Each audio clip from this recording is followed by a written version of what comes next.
Another day, another No News is News.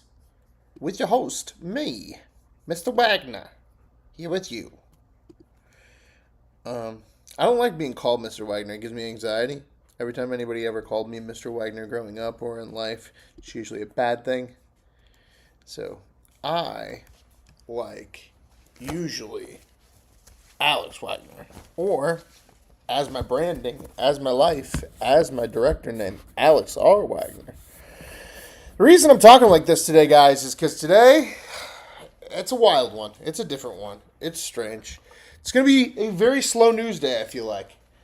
And we're going to pull up the Kelce odds right now, get them going, and let's see who is going to be in our poll of the day.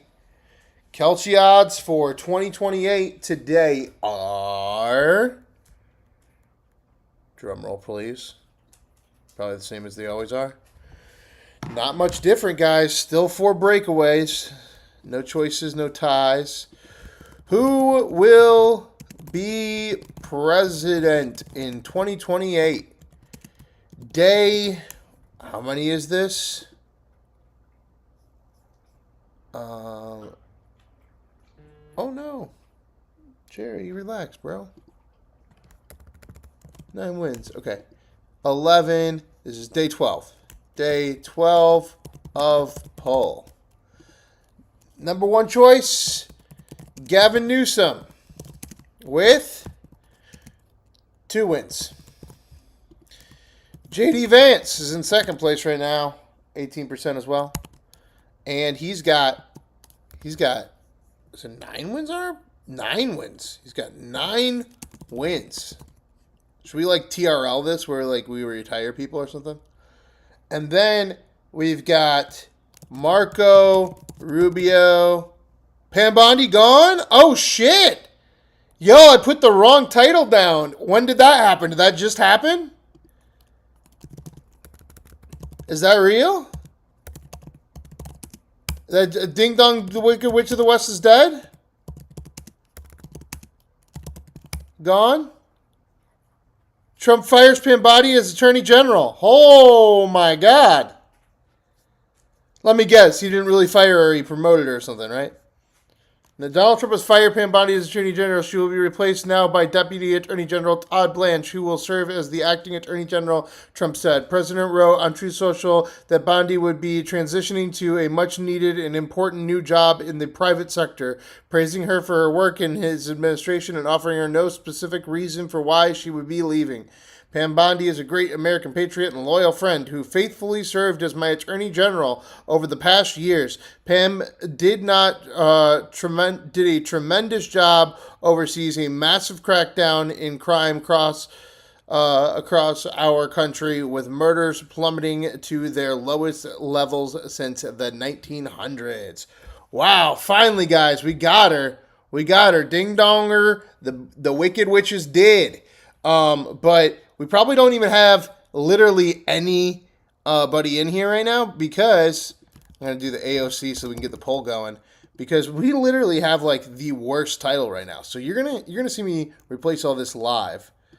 Cuz we're going to spend a lot of time working on the ballroom, but it's breaking. Pam Bondi is gone. The Wicked Witch has retired to private money to make more money. All right? That's what we'll do there. We'll keep that as the description. We'll save that over. We got to transition this over now. Degraded. What's degraded? Who's degraded? Kick is degraded? Well, whatever. Breaking news. We'll do breaking news. Breaking news. Change it to that, right? Then we got to go over to Gemini's, though, because we got to do a new title.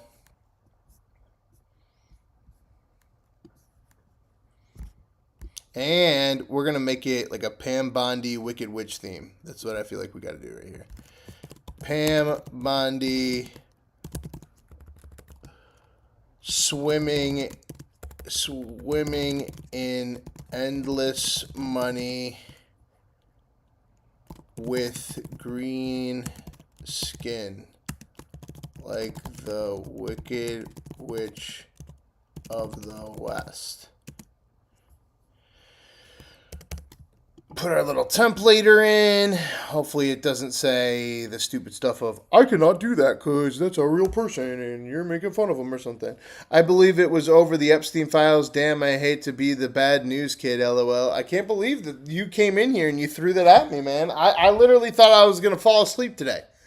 I was ready to fall asleep on a Thursday. I was really upset because Thursday is usually our biggest day on the show. And I was like, we're going to watch some testimony on the Ballroom and try to make this a political issue. I'm like, we're reaching here. And then, woo! Pam Bondi, see you later. And there she is. All right. That one is good enough, but let's try to make her a little bit bigger. Make her face cover the screen. Super close-up shot. Now y'all know how I'm doing my thumbnails, too. You like that one, though? That's a solid one, right? It's a solid one.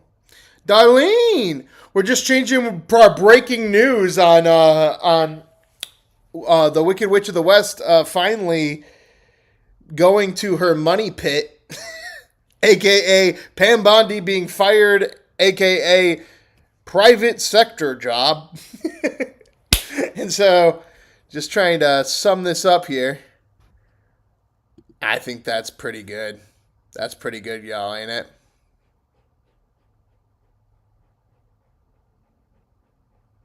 Wow. Unbelievable. Hey, Queen. And then we got to flip this over. Give me 1 second, guys, because I gotta turn this image back in here. I can't believe we had to go away from our Scottish-themed Donald Trump to the Wicked Witch Pam Bondi. But it is what it is, right? Is what it is.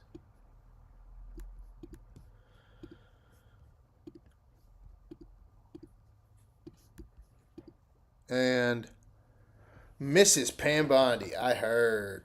Oh, crazy, right? That's a crazy one. Got to switch the thumbnails real quick. I'm flicking this out. All right, thumbnail has been flipped. I gotta process it over here for Rumble, Twitter, all that bullshit. But I gotta do it again on YouTube because YouTube, it doesn't switch the thumbnail unless I manually do it. Bugging out on YouTube, y'all. If you're just joining us, make sure you hit that double tap the phone, double tap your phone. Hit the like button. That's what I meant. You want to know why? Because it means that the world is right or something. I don't know. I'm trying to figure out what I'm doing here. I got to get out of studio without ending the stream. I go into content, into live. They did change it. Oh, they changed the thumbnail too. Thumbnail has changed. Thumbnails have changed across the board. Nice. Finally fixed that little glitch in YouTube. Because for a while you had to do the YouTube one manually. If you had to change the thumbnail. We have switched over. I can't believe I didn't know that Pam Bondi had been fired, y'all. It has happened. It is real. Israel, right? Israel? What? Israel? Oh, okay. Here we go. So she gave info to the Swalwell of all people, Fang Fang. You can't make this shit up. That's crazy. Let's jump in on Azzy Gold. I feel like he's going to be on whatever is the active stream right now. Let's see. He's probably watching some Fox News or something about this. Yes. Because if you say there is nothing that you can say that can... A repudiation of reason is necessary in order to establish a cult following. What's going on? Why are we not Pam Bondi, right? Pam Bondi? All right. What's going on, guys? That's crazy. We just trying to act like it's okay?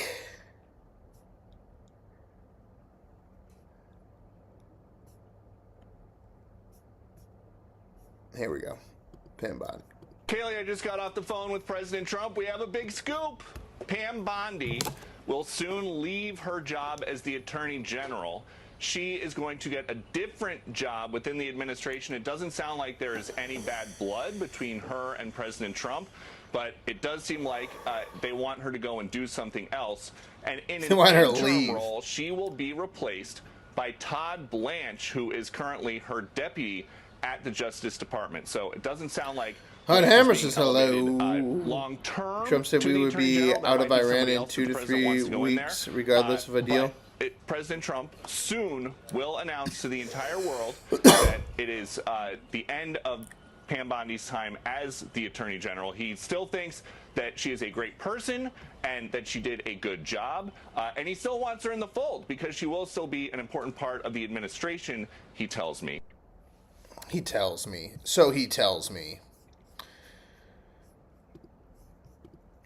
This top functional medicine doctor convinced 750,000 Americans with type 2. Nobody's covering this either. I just either. got off the phone with President Trump. We have a big scoop.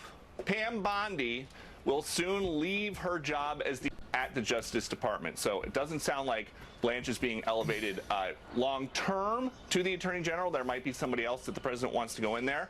But President Trump soon will announce to the entire world that it is the end of Pam Bondi's time as the Attorney General. He still thinks that she is a great person and that she did a good job. And he still wants her in the fold because she will still be an important part of the administration, he tells me, but no longer as the top law enforcement officer of the United States. Yeeks.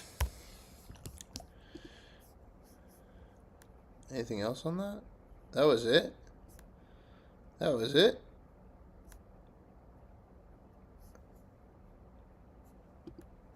Tulsi's a little bit different, I've but had type that's 2 okay. for 3 years, and I've been told it's under control. Watch what happens to my glucose levels when I eat this. Great candidate for this. She's got confidence in Tulsi Gabbard, sir. Yeah, sure. I mean, she's a little bit different. Okay, wait. We're jumping in the wrong way now. Let's pull up our C-spanner. What do we got? What's going on today? RFK. Trump's address was yesterday. You gotta do something on the plane, right? I hate that when you go to today's events, a lot of the time they don't fold them correctly, and then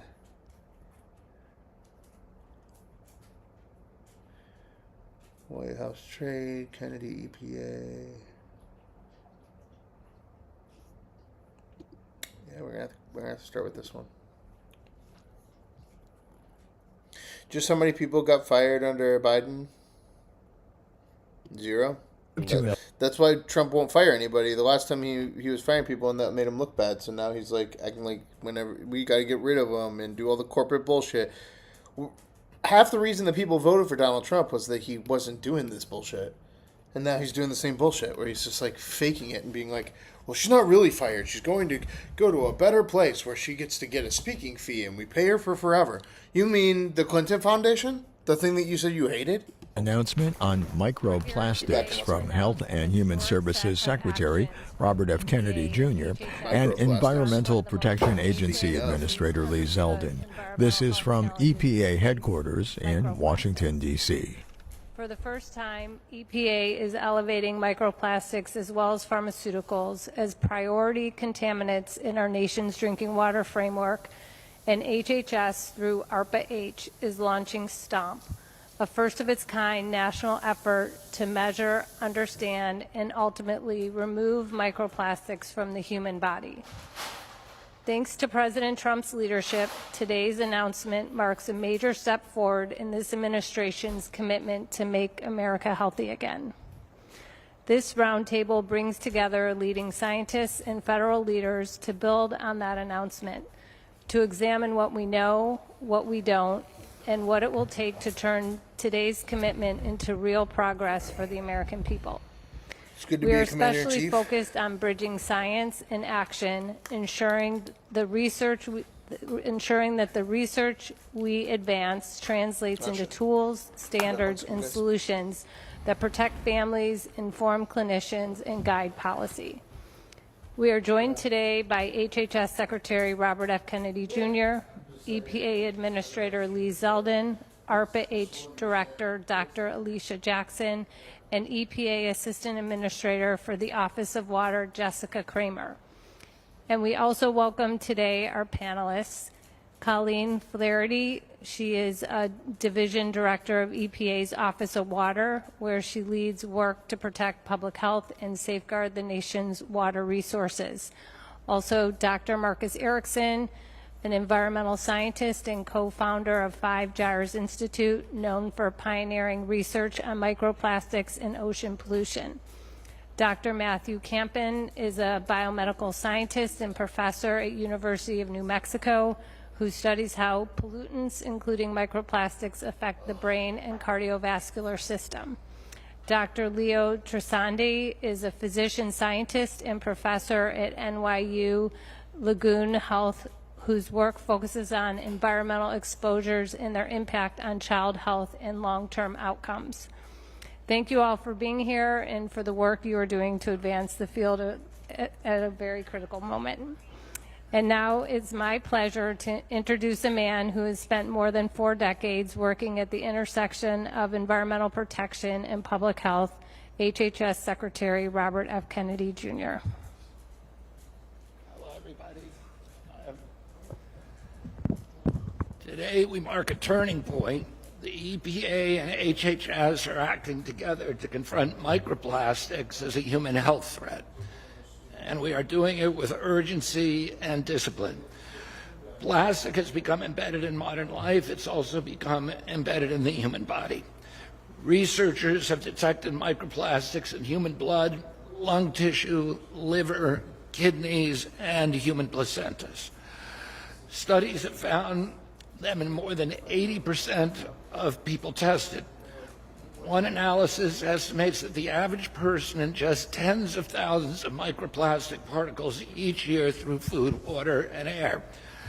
Another study reports concentrations in the brain equivalent by mass to roughly a spoonful of plastic in every human brain. And this number, by the way, has gone up by 50% since 2016. And inevitably, it's going to go up exponentially if we continue along the same road. And in a study of 62 placentas, every single sample contained microplastics, evidence that exposure begins before birth. This is not a rare exposure. This is baseline. We are not dealing with a distant or theoretical risk. We are dealing with a measurable and growing presence inside the human body. And the signal is getting stronger. Animal studies show that microplastic exposure can drive inflammation, cardiovascular damage, impaired cognition, and tumor growth. Human data raises parallel concerns. Diseased tissue consistently shows higher concentrations of microplastics than when compared to healthy tissue. In one major clinical study, patients with microplastics detected in arterial plaque faced a 4.5-fold higher risk of heart attack, stroke, or death in less than 3 years. That's a 450% elevated risk. We do not ignore signals like that. We investigate them. But we still do not have clear answers about causation or solutions. We cannot reliably quantify total microplastic burden in individuals, and we can't distinguish which particle sizes, shapes, components, or polymers drive the worst toxicity. We do not yet understand how these particles interact with the immune system, the endocrine system, or the neurological system. And we do not have validated methods to remove them safely. Not all microplastics behave the same. Different materials accumulate in different organs and appear to drive different biological effects. Without that distinction, there is no roadmap for action. We can't treat what we cannot measure. We cannot regulate what we don't understand. So today, HHS, through ARPA-H, Alicia Jackson here, alongside EPA, is taking direct action. We are launching STOMP, which stands for Systematic Targeting of Microplastics. It's a $144 million national program to measure, understand, and to remove microplastics from the human body. We are focusing on 3 questions: what is in the body, what's causing harm, and how I'm back, y'all. What? And we're answering Darlene! Darlene build feeding and Jerry standardize chicken nuggets over the weekend. full-grade God tools damn. capable of detecting and God damn, quantifying Jerry, come here. microplastics Come here. across tissue and fluids Hi. with precision. Say hello. Next, we will map how Say hello. microplastics move through the body, Hi. how they cross How are you? biological barriers I like miss the you gut too. lining, the blood-brain I just got home, barrier, too. Like, we went out where and they we played fetch for a little accumulate, bit, but then we're and done. how long they persist. Back here. All right. Third, we will develop Yo, what the fuck is going on with the microplastics? Y'all know? Y'all know? Let's check out the chat. Let's see what we got here. I nominate Jerry for Attorney General. Just how many people got fired under Biden? None. It's good to be Commander-in-Chief. Talk Trump making squeal like a pig, just like in Flies. Smash the like button if you like the Congress is retarded. Yeah, Congress is retarded. We're going to get to the TMZ in a second, guys. TMZ exposing Congress at a fucking castle. And what do you know? Congress isn't too happy about it. JD Tulsi 2028, maybe. The picture of Dumb Duck, a prime example of why we need term limits for Jerry's Chicken Nuggets. Appreciate the super chat. Darlene, appreciate the support overall. Appreciate my North Koreans. You too can become a North Korean. $3. Join now. When we hit 20,000 subscribers, which is like, we're like less than 500 away now at this point, which is like probably going to be in like a week or so. We're going to do some kind of crazy ass thing for members only, for comrades only, for North Koreans only. North Koreans and Venezuelans, that is. Because Big Bag of Pot 420 that started all this is a Venezuelan now. Each month, you change. First you're a North Korean, then you're a Venezuelan, then you're a Cuban, then you're an American, then you are an Israeli, then Rising Sun. But Rising Sun will, okay, whoa. Right? Pam isn't going anywhere. Pam isn't going anywhere. She wasn't really fired. I love Donald Trump. targeted safe strategy. When are we going to stop? When are we going to stop, huh? Huh, Jerry? When are we going to stop? We are in the country where half the population looks like they're trying out for some professional football team. Prison now. And then heart dial. Darlene, appreciate your support. To reduce microplastic burden in the body. We will also prioritize those at the greatest risk. Pregnant women. I'm sorry, but like as I drink out of this cup, I gotta like listen to this microplastic as I drink out of the cup. Whose exposure reaches the developing fetus. Children whose bodies and brains are still in formation. Workers in high... You know, I never liked the plastic cup, but once it goes away, I know I'm going to say, I remember the taste of a plastic cup.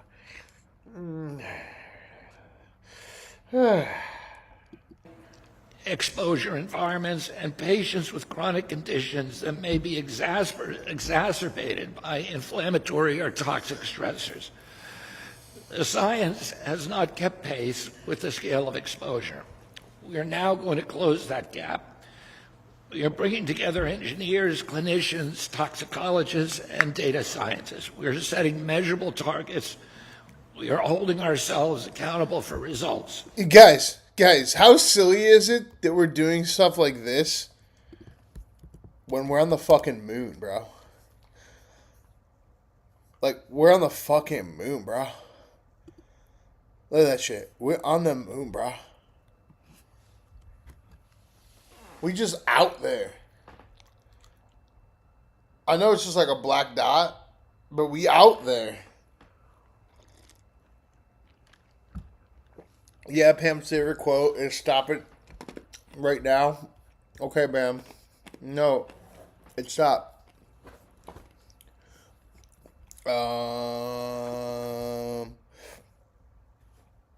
Houston poll go for translunar injection burn 2 hours ago. Whoa.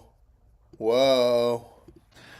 I want to thank Alicia Jackson, the director of ARPA-H, for driving this effort forward, and my colleague and friend, Administrator Lee Zeldin at EPA, the Assistant Administrator. We're going to try something different. Well, there's no Daddy Trump today. That's the problem. That's what's going on.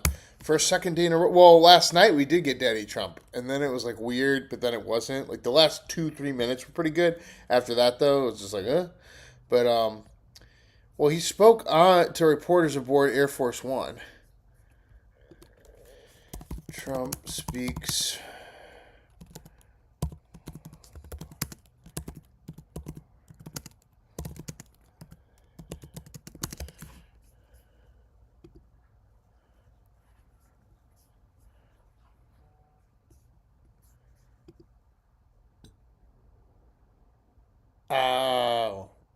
Oh, it was a source from earlier. Gotcha. All right, let's just look through some of this. U.S. Attorney for the district, the D.C. district. What do you think is the inertia around consequences here? Well, I think consequences, that is the key word of all of this. And I think this is a symptom of a bigger problem, which is that there's been very little accountability when it comes to criminals in general, especially in blue areas around this country. Look at a place like Washington, D.C., where you have Muriel Bowser saying, I want that curfew in place. You saw crime drop whenever law enforcement was actually able to do their job. When President Trump brought in the National Guard, crime fell throughout the bottom there. And the problem is you have so many of these kids understanding they won't be tried as adults. They're going to be tried as juveniles. They're not going to have any accountability. They see adults going without consequences as well. Fox News is just kind of whiny, ain't it? We need a dose of tough love for these kids. They need to be held accountable because this is their future. This is the future of our country, Harris. But sadly, this is the case in so many areas around America. So yibbity, yibbity, yep. What's this kid guy say? Trisha Heaton looks great at 67. Here is her #1 secret. Regular milk or oat milk? Oh, regular milk. Our great republic was founded on a simple yet bold idea. Our rights as citizens are not granted to us by government, but instead by God. 250 years ago, the Revolutionary War was fought to secure our God-given rights. The Second Amendment to our Constitution enshrines the right of all citizens to carry weapons to protect themselves, their families, and their fellow countrymen. The War Department's uniformed service members are trained at the highest and unwavering standards. These warfighters, entrusted with the safety of our nation, are no less entitled to exercise their God-given right to keep and bear arms than any other American. Our warfighters defend the right of others to carry. They should be able to carry themselves. Recent events like what happened at Fort Stewart, Holloman Air Force Base, or Pensacola Naval Air Station have made clear that some threats are closer to home than we would like. In these instances, minutes are a lifetime, and our service members have the courage and training to make those precious short minutes count. Before today, it was virtually impossible. Most people probably don't know this. It was virtually impossible for War Department personnel to get permission to carry and store their own personal weapons aligned with the state laws where we operate our installations. That's crazy. Effectively, our bases across the country were gun-free zones. Unless you're training or unless you are a military policeman, you couldn't carry, you couldn't bring your own firearm for your own personal protection onto post. What? You're trained in the highest of standards and you can't carry your own gun? What kind of fucking woke ass shit is that? Well, that's no longer. The memo I'm signing. This guy has now knowledge in anything just Another Fox moron. I love a sour dog. Today directs installation commanders to allow requests for personal protection to carry a privately owned firearm, with the presumption that it is necessary for personal protection. Oh, you love my dog? My dog. If a request is for some reason denied, the reason for that denial will be in writing and will explain in detail the basis for that direction. Again, the presumption is service members will be able to have their Second Amendment right on post. Not all enemies are foreign, nor are they all outside our borders. Some are domestic. Confirming your God-given right to self-protection is what I'm signing into action today, and I'm proud to do so. I'm Jerry. Hi guys, I'm Jerry. I'm Jerry.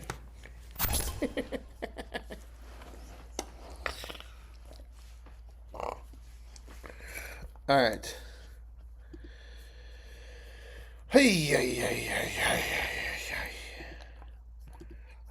The real reason you're stiff after sitting. So Second Amendment won't be real anymore? No, What is going on it wasn't real before, but now it is real, like, I guess, or something like that. Virginia? Don't think I would be telling the terrorists that. Elections. Exactly. You can't have a gun on the has naval consequences. base. I live in Virginia. Spanberger took over, and she moved so far left, she's not even recognizable anymore. Look, in that city, Fairfax, they've been a sanctuary city. I've been complaining about them for years. Sanctuaries are sanctuaries for criminals, and for any politician there, like the chief of police or the sheriff, they want to say they're not going to enforce federal immigration law, not their job. They can't honor ICE detainers. They don't think they're legal. We can do the same thing we did in Minneapolis. We can do the same thing. Talk to the sheriffs, talk to the chiefs. Say, you know what, if you don't want to honor detainers, I get it. We can litigate that in court. However, there's nothing illegal about you calling ICE before you release them, and we'll be there to take custody. You don't have to hold them 1 minute past you will normally hold them on your charges. Just give us a call. It's free, and we'll be there. We'll even strategically locate deportation officers near those jails. That's the success we had in Minneapolis. We got record cooperation there. We can do the same thing in Virginia. But I truly believe they hate Trump more than they care about their public safety, because the common sense approach is call us, and we'll be there, and take that public safety threat off the street. Everybody's on vacation, so we just keep going. Right blip, now, blip, blip, at Chicago blip. Steak Company. Blip, Get blip, free blip, blip, in-house blip. gourmet steak burgers and our premium steak seasoning. Don't worry, guys. The show will heat up eventually. We just got to get warmed up. Growth, not just in the U.S., but with our allies, whether it be in the UAE, other folks in the GCC countries. We have to have safety and security. That's only going to happen by getting rid of this theoretic Islamism regime, which the president has done. They've effectively killed all of their top leaders, their second and third tier leaders, really. But Jamie Dimon knows. He knows that somebody had to step up and do this. And the only time that we're going to have someone ever step up and do this is President Trump. Same way he stepped up and secured the border. Same way he stepped up and saved the economy. Same way they made sure we're energy independent. Every presidential candidate talks about doing these things, but only President Trump actually went and did it. All right.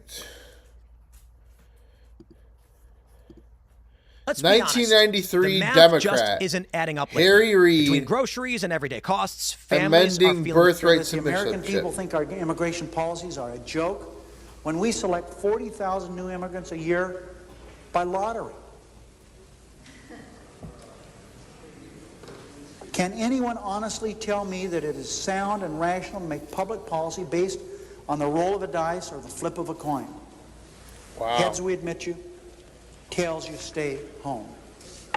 But the absurdity doesn't stop with legal immigration, Mr. President. It doesn't stop with legal immigration policy. When it comes to enforcing laws against illegal immigration, we have a system that will make you recoil in disbelief. We now have a permanent illegal alien population of 4 million people, we think. That's all it is. More than 2 times larger than the state I represent, the state of Nevada. 4 million people. And the illegal alien population is growing by more than 250,000 people a year, we think, with the best statistics. 1993 people. Yet we're doing almost nothing to encourage these people to go home or even to deter them from coming here in the first place. Democrat. In many parts of the country, Nevada. we actually make it easy to be an illegal alien. Listen to this. New York City, always on the brink of financial insolvency, guarantees, that's right, guarantees that every illegal alien who lives within the 5 boroughs can have the same access to every public service and benefit that an American citizen has access to. California, also teetering on the brink of bankruptcy, will spend $1 billion this year to provide health care to illegal aliens. Wow. We already talked about the schools necessary to be constructed. Not just emergency care. 1993, y'all. We all understand providing emergency care. What? Routine care and elective care. 33 years ago. I was 2 years old. But it's not just California. The public hospitals in Texas have become the equivalent of a family doctor for thousands of people, Mr. President, who live on the other side of the border in Mexico. In 48 of 50 Press 1 states, for English, 2 for illegal Spanish. aliens can get a driver's license. Ain't that the damn truth? ID document. This is BS. They without need the having to prove that consumers. they're legally in this country in the first place. If you think this is no big deal, think again. Mohammed Salama, the illegal alien, an illegal alien, and the alleged driver of the bomb-laden truck that blew up the World Trade Center happened to live in New Jersey. Oh my God. Guys. One of the 2 states that actually bothers to require proof. 8 years before 9/11? So what he did, he crossed the Hudson River and got himself a driver's license in New York. Very simple. He wasn't a legal resident of the United States. He wasn't a resident of New York legally. I guess nothing changes, or huh? any state, but the state of New York handed him that vital document needed to live and work, not to mention rent a truck that he could place explosives on, with no questions asked and no proof required. Wow, that's crazy. That's crazy. Have you looked at your credit card statement lately? You're working 40, 50 hours a week just to buy groceries. We believe half of them are fraudulent. Half of the 1,800 prospectors should not be in business if we are able to identify the red flags. And that's what we're basing these numbers on. These are not random assumptions. World experts at CMS. Yo, if you're just joining us, double tap. Hit that like button. When you hit that like button, you spawn people into the chat. Chats of all different persuasions, conversations. If we get to 10,000 in the first 3 hours of our show, we go into overtime. And our poll of the day today, day 12 of the poll, we're still going to get the same 2 people, it looks like. We got 26 minutes left in that poll, guys. And Gavin and JD still right there. Still right there. Let's pull it back to RFK for a minute. Jessica Kramer and everyone else at the EPA for aligning environmental and human health priorities into a single mission. Together, we're going to define the risk, build the tools, and act on the evidence regarding microplastics. We're not going to speculate, we're going to measure. We're not going to delay, we are going to move. And thanks to the leadership of President Trump, we will give the American people clear answers about what's in their bodies and what it means for their health. This is how we're going to make America healthy again. Thank you, and I'm now honored to introduce my colleague, my friend, Administrator Lee Zeldin at EPA. Well, thank you, Secretary Kennedy, and welcome back to EPA. This room is filled up not just with a lot of great, dedicated staffers here at EPA, but others from outside of government, as well as HHS. And I'm sure everyone here is extremely grateful for your leadership and all of your work.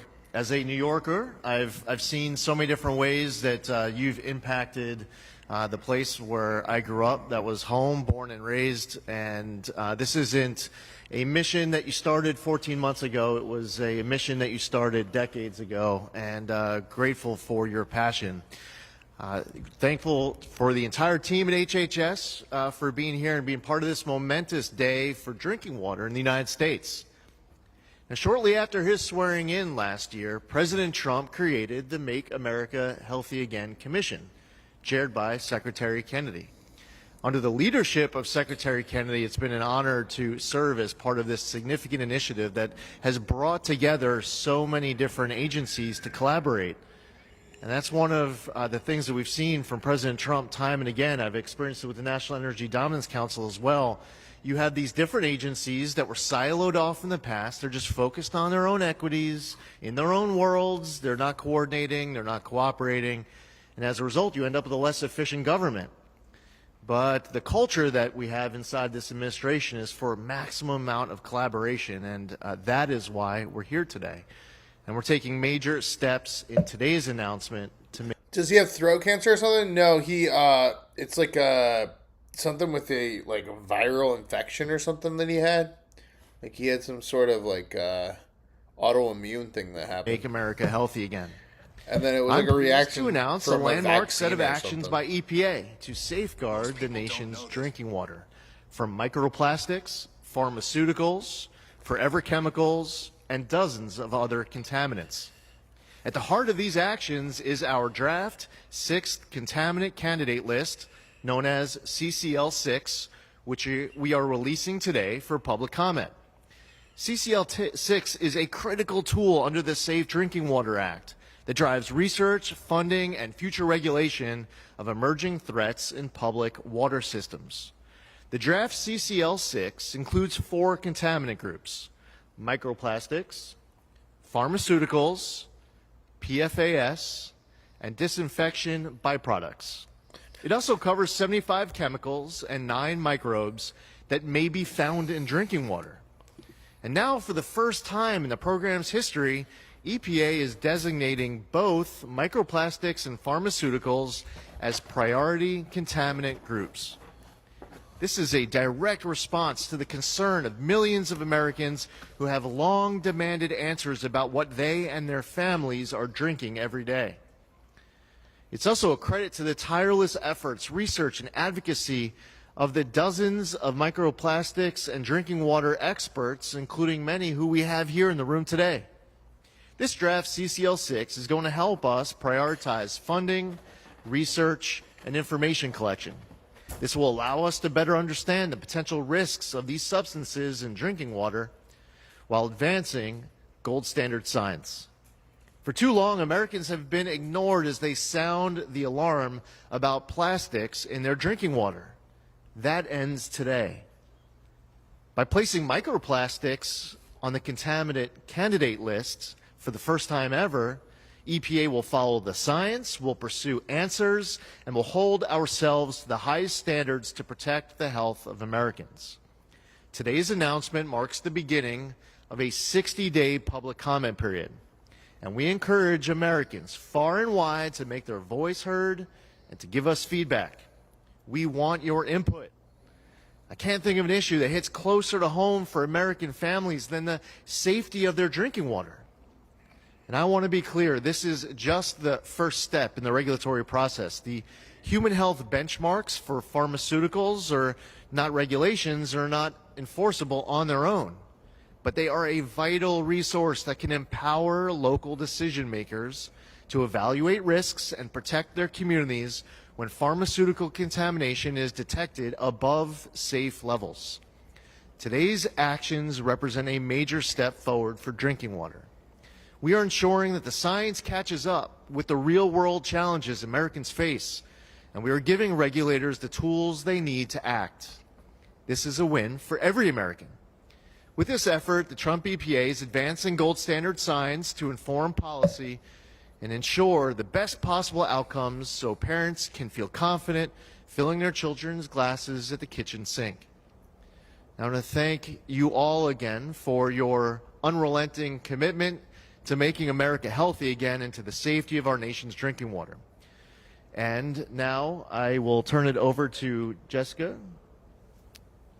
Jessica Kramer is our Assistant Administrator of our Office of Water here at EPA. She has an amazing team of dedicated career staffers at our Office of Water here at EPA. And I'd also like to recognize our excellent Deputy Administrator here at EPA who's sitting in the front row, David Fatui. Jessica. Thank you, sir. Microplastics is a growing concern and a challenging contaminant to measure and assess in drinking water. but it's a concern that we are tackling head-on to protect Americans. EPA and the federal family are poised to address this issue and the CCL6, as well as our drinking water research efforts, as important steps that EPA is taking, as the administrator talked about today. We are in the early stages of research on methods to detect microplastics and how microplastics affect people's health, but we are committed to providing answers and actions for Americans who want to ensure their families can turn on their tap and know that their drinking water is safe. Additionally, as the administrator mentioned, we are releasing human health benchmarks for 374 pharmaceuticals, including antibiotics, antidepressants, hormones, and other drugs that enter the water. These include prescribed and over-the-counter pharmaceuticals. People like to stretch no matter what, don't they? Includes pharmaceuticals Just that figure are out a way. approved by the FDA They figure out a for way. human use and are known to, or have the potential to, occur in drinking water sources. This is good like for the everybody. Potomac here in That's why DC, there's nothing to really or say, in guys. treated drinking water that pretty is common delivered sense thing, to right? our homes. Again, these are not regulations, but they give states, tribes, and local water systems a critical new tool to assess risk and take action to protect their communities. For example, if a pharmaceutical occurs in drinking water at levels higher than the benchmark, a water system could conduct additional water monitoring or research to help ensure the health of their community. In addition to those benchmarks that we are releasing for public comment, with the CCL6 that the administrator mentioned, we believe that these are excellent steps and a great example of the federal family working together as we pair these with the announcements of Secretary Kennedy from HHS today. Our actions today represent a major step forward in drinking water, ensuring that the science catches up with the real-world challenges that the administrator mentioned. And we genuinely believe this is a win for every American as the Trump EPA commits to advancing gold standard science, utilizing radical transparency, and protecting our nation from the harms of toxic chemicals. Thank you so much for joining us for these exciting announcements today. Thank you, Secretary Kennedy and Administrator Zeldin, for your leadership. My name is Alicia Jackson. I lead ARPA-H, the Advanced Research Projects Agency for Health. Today, we are launching STOMP, and we couldn't be starting soon enough. STOMP stands for Systematic Targeting of Microplastics. It is a nationwide $144 million program built to affordably and precisely measure microplastics in the human body, understand how they cause harm, and most importantly, to get them out at a cost that every American can have access to so that they can have the immediate and downstream health benefits. Here is the hard truth. Nobody wants unknown particles building up in their body or their children's body. If a doctor told you something was accumulated in your organs, your first questions would be, which ones and what are they doing? These questions have no answer yet. We do not have a map for how microplastics travel through the body, which organs and cell types they target, and which biological pathways they disrupt. You cannot engineer a solution to a super exciting day, right, guys? Understand. Super exciting day. You cannot remove what you cannot measure. Today that changes. STOMP will do in 5 years what the entire field has been unable to do for decades. We will create a definitive shared scientific foundation, gold standard measurement, mechanistic understanding, and ultimately targeted removal, and put it in the hands of everyone who needs it. STOMP is structured across 3 technical areas because the science demands it. First, we measure. We will build gold standard methods for detecting and quantifying microplastics across blood, tissue, and organs. For the first time, the entire field will work from the same foundation, and we will put those tools in the hands of every researcher, clinician, and regulator who needs them. We will also build a clinical test under 15 minutes and under $50 because the ability to measure your own microplastic burden should not depend on what you can afford. Bro, that's awesome. At the that's same awesome. time, we will address the mechanism Fuck of yeah. microplastics. Fuck yeah. We will map how Measure my microplastics move microplastics through the body, as I which drink ones them. accumulate where, and which pose the greatest risk. Thanks. Thank The you. result Thank is the first you. evidence-based ranking Wow. of plastic materials by biological harm. This will create a shared foundation for scientists, policymakers, and industry.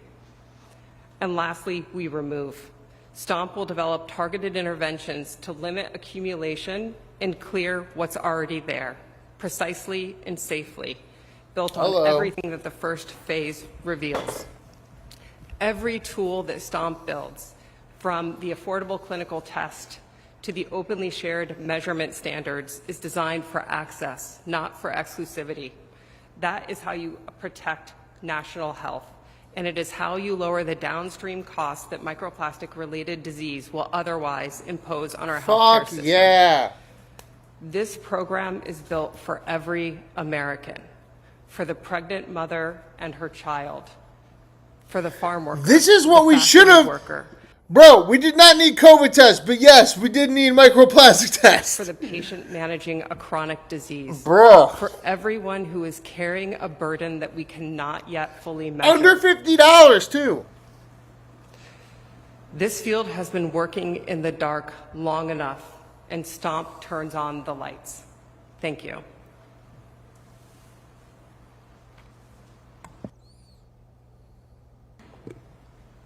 Good afternoon. I'm Colleen Flaherty, the Director of the Drinking Water Science and Engineering Division here at EPA's Office of Water. Microplastics is a serious and challenging environmental and public health issue. Microplastics can vary greatly in size and composition.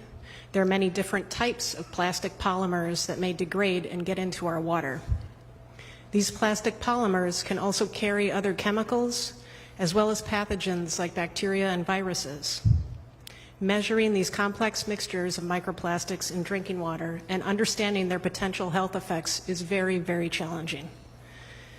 Including microplastics on the CCL6 is a great step to further prioritizing research in this area, and we have a lot of work to do. We are working here at EPA to understand two key things. First, how to measure the amount of microplastics in drinking water, and second, how those microplastics may harm human health. Each of these is critical to understanding whether microplastics are found frequently and at levels of health concern in drinking water. First, we need to conduct research to define and better understand how to detect and quantify microplastics, the size, the different types, the shapes, and the number in drinking water. We need reliable, consistent detection methods that can be widely used. Scientists in my division, with the help of experts across EPA and with our other federal partners, are beginning to work to develop a method for detecting microplastics in drinking water. We bombing Iran. Developing a robust, validated method. Good time to be alive, y'all. Good time to be alive. Will be very challenging work, but EPA scientists are highly skilled and dedicated to this task. Second, we need to understand the range of potential health effects of microplastics and which of those effects occur at the lowest levels. We are working across EPA and with our federal partners, including HHS and others, to explore what we know about health effects of microplastics, including figuring out the types and sizes of microplastics that can lead to different types of health effects. Once we have the ability to measure microplastics in drinking water and an understanding of the potential health effects, then we can assess the potential risks and determine whether it is found frequently and at levels of health concern. We're in the early stages of this research, and we look forward to ramping up our work in this area and working with federal partners to ensure a consistent whole-of-government approach. I'm also proud that scientists in my division, working with FDA, USDA, and the Department of Interior, have developed human health benchmarks for nearly 400 pharmaceuticals. The benchmarks were developed for FDA-approved prescription and over-the-counter drugs that are known to or have the potential to occur in drinking water sources like reservoirs and rivers or treated drinking water. In the future, we may update the existing benchmarks and add benchmarks for other pharmaceuticals as new information becomes available, including as... Woo-wee. All right, let's check back in here. Dr. See, Oz. if you've had 100% or near survival, certainly if you've had a survival over 50% for a population that's supposed to have passed in 6 months, you've got a problem. If you're clustered in the same buildings as other crooks, if you're sharing employee numbers and license numbers, if you've got a small number of people, less than 50 members, you do that because you can hide what's really going on when they're small, because you don't have reporting obligations. J-1 visa holders, there are lots of things going on in California that just are not rational, and we're going to take them out. These defendants, you heard about, they going after the homes, y'all. The entire first 4 years of really looking at this issue since 2021, when the report came out from the Auditor General here in California, the entire first 4 years, there were 4 hospices that were revoked. 4 hospices. 7 of them were criminal charges today. So you see a dramatic and appropriate shift. There are other people involved that the U.S. Attorney is going after. Farida Javarian, probably read about last night. USA aid to Israel is spent in USA on defense. Yesterday, she had generated $127 million of billing. And for some reason, although everyone knew that there was a problem there, her 113 agencies that she worked with, 113 agencies, 113. one doctor was working with, had built over the last 3 years $127 million. CMS is going to suspend payments to stop money from leaving the U.S. That's our goal. We're going to review every single hospice in California to make sure that they're all appropriate, and we hope to do that expeditiously. We'll do it this year. And I'm going to make an announcement today, because I want to throw the gauntlet down for Governor Newsom. When asked about the hospice fraud in California, that again was in his own administration was involved in barking how bad our issue was in 2021, he responds by saying that he's been responsible for taking out 280 of these hospices. In the 10 weeks since we first were together in front of you, to answer your poll, I pray neither of them. 221 hospices already.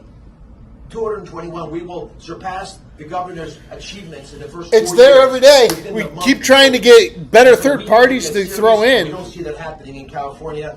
I mean, kind of to look back at our poll guys real quick. Day 11. On day 11 here, we got John Fetterman had 9% as a third-party candidate. Asmongold, 12%. Joe Rogan, 15%. Michelle Obama, 17%. Afro Man, 20%. Tucker Carlson, 21%. Kamala Harris, 22%. She's still the biggest is Kamala Harris.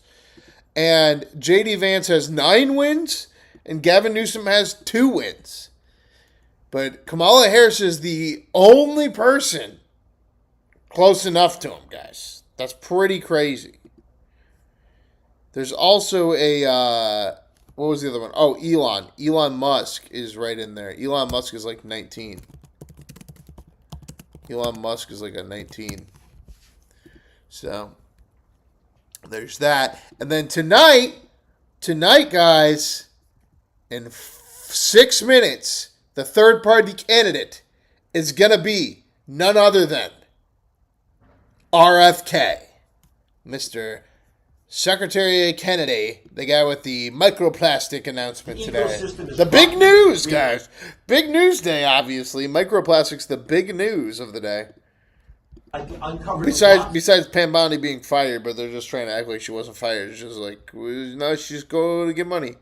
Ed, James Telrico, and Mark Kelly, are you fucking retarded? You got to be real retarded. Did you hear the list of third-party actual candidates? Kamala Harris, Tucker Carlson, Afro Man, Elon Musk, Michelle Obama, Joe Rogan, Asmongold, Elon Musk, John Fetterman. And you're telling me that your a better suggestion would be James Telrico, the person who hasn't even gotten into office and is famous for being a state house rep in Texas, saying that, what was it, like the trans babies are trans or something? I don't even know. He's just a guy, he's running. That's what he's famous for, running. He hasn't even won. Same as the other guy that they had that was here for a while, Beto O'Rourke. Man, he ran like 3 times. People thought he was a thing too, didn't they? Same thing with Ron DeSantis. It's like Ron DeSantis is going to have to retire. You see that like little lift in his boot? Got a 2-inch lift in his boot. No way. Remember the lift in his boot, y'all? Ron DeSantis boot lifts. Look at this. Look at this shit. Look at this guy. Lifting his boots. Lifting his boots again. More weird lifting of boots. Constantly lifting boots. It's giving the movie Shrek, okay? FDA drug labels. Can't do it! Okay, let's go back to the news. This guy's like, I'm for fraud! When you don't take care of this fraud in the way it needs to be done, and I'll give you a good example. Your neighbors in Nevada are suffering because the fraudsters here are now going there, and they have a 7. I didn't say I want him. That's literally... Somebody's like, you want Elon Musk to be president? Anybody you ask on your poll to be president must be people you want to be president. If you're defrauding Medicare, start running, because we are coming for you. Don't run away. Run away. The folks are on stage here and all over the country under the leadership of President Trump and Vice President Vance and his task force are not going to tolerate it. None of us can afford the luxury of being sloppy about this. Thank God for Trump, Pam Bondi. Goodbye, Pam Bondi. Goodbye, Pam Bondi. He finally woke up. Finally was like, oh, yeah, we should got rid of her a while at ago. Chicago Steak Company. Get 8 free 8-ounce gourmet steak burgers and our premium steaks. What we're seeing in Iran is one of the worst foreign policy fiascos, disasters in American history. Oh, you would know, when wouldn't Trump you? started in Iran, he didn't have any goals. No one You've knew only what been the there goals for are. 40 After the years. speech last night, no one You're only knows on who the- vacation, no one is paid any right clear now. on what those goals are. And our main It's getting double paid. Paid by CNN and paid by us. Clear the Straits of Hormuz. And get He's rid really of the, fucking us, find ain't he? the He nuclear likes it. materials that Iran could use. We know nothing more about that after this ridiculous, rambling speech. So the American people are on our side on the major issues, on cost, on Iran, and on reforming this government and getting rid of the...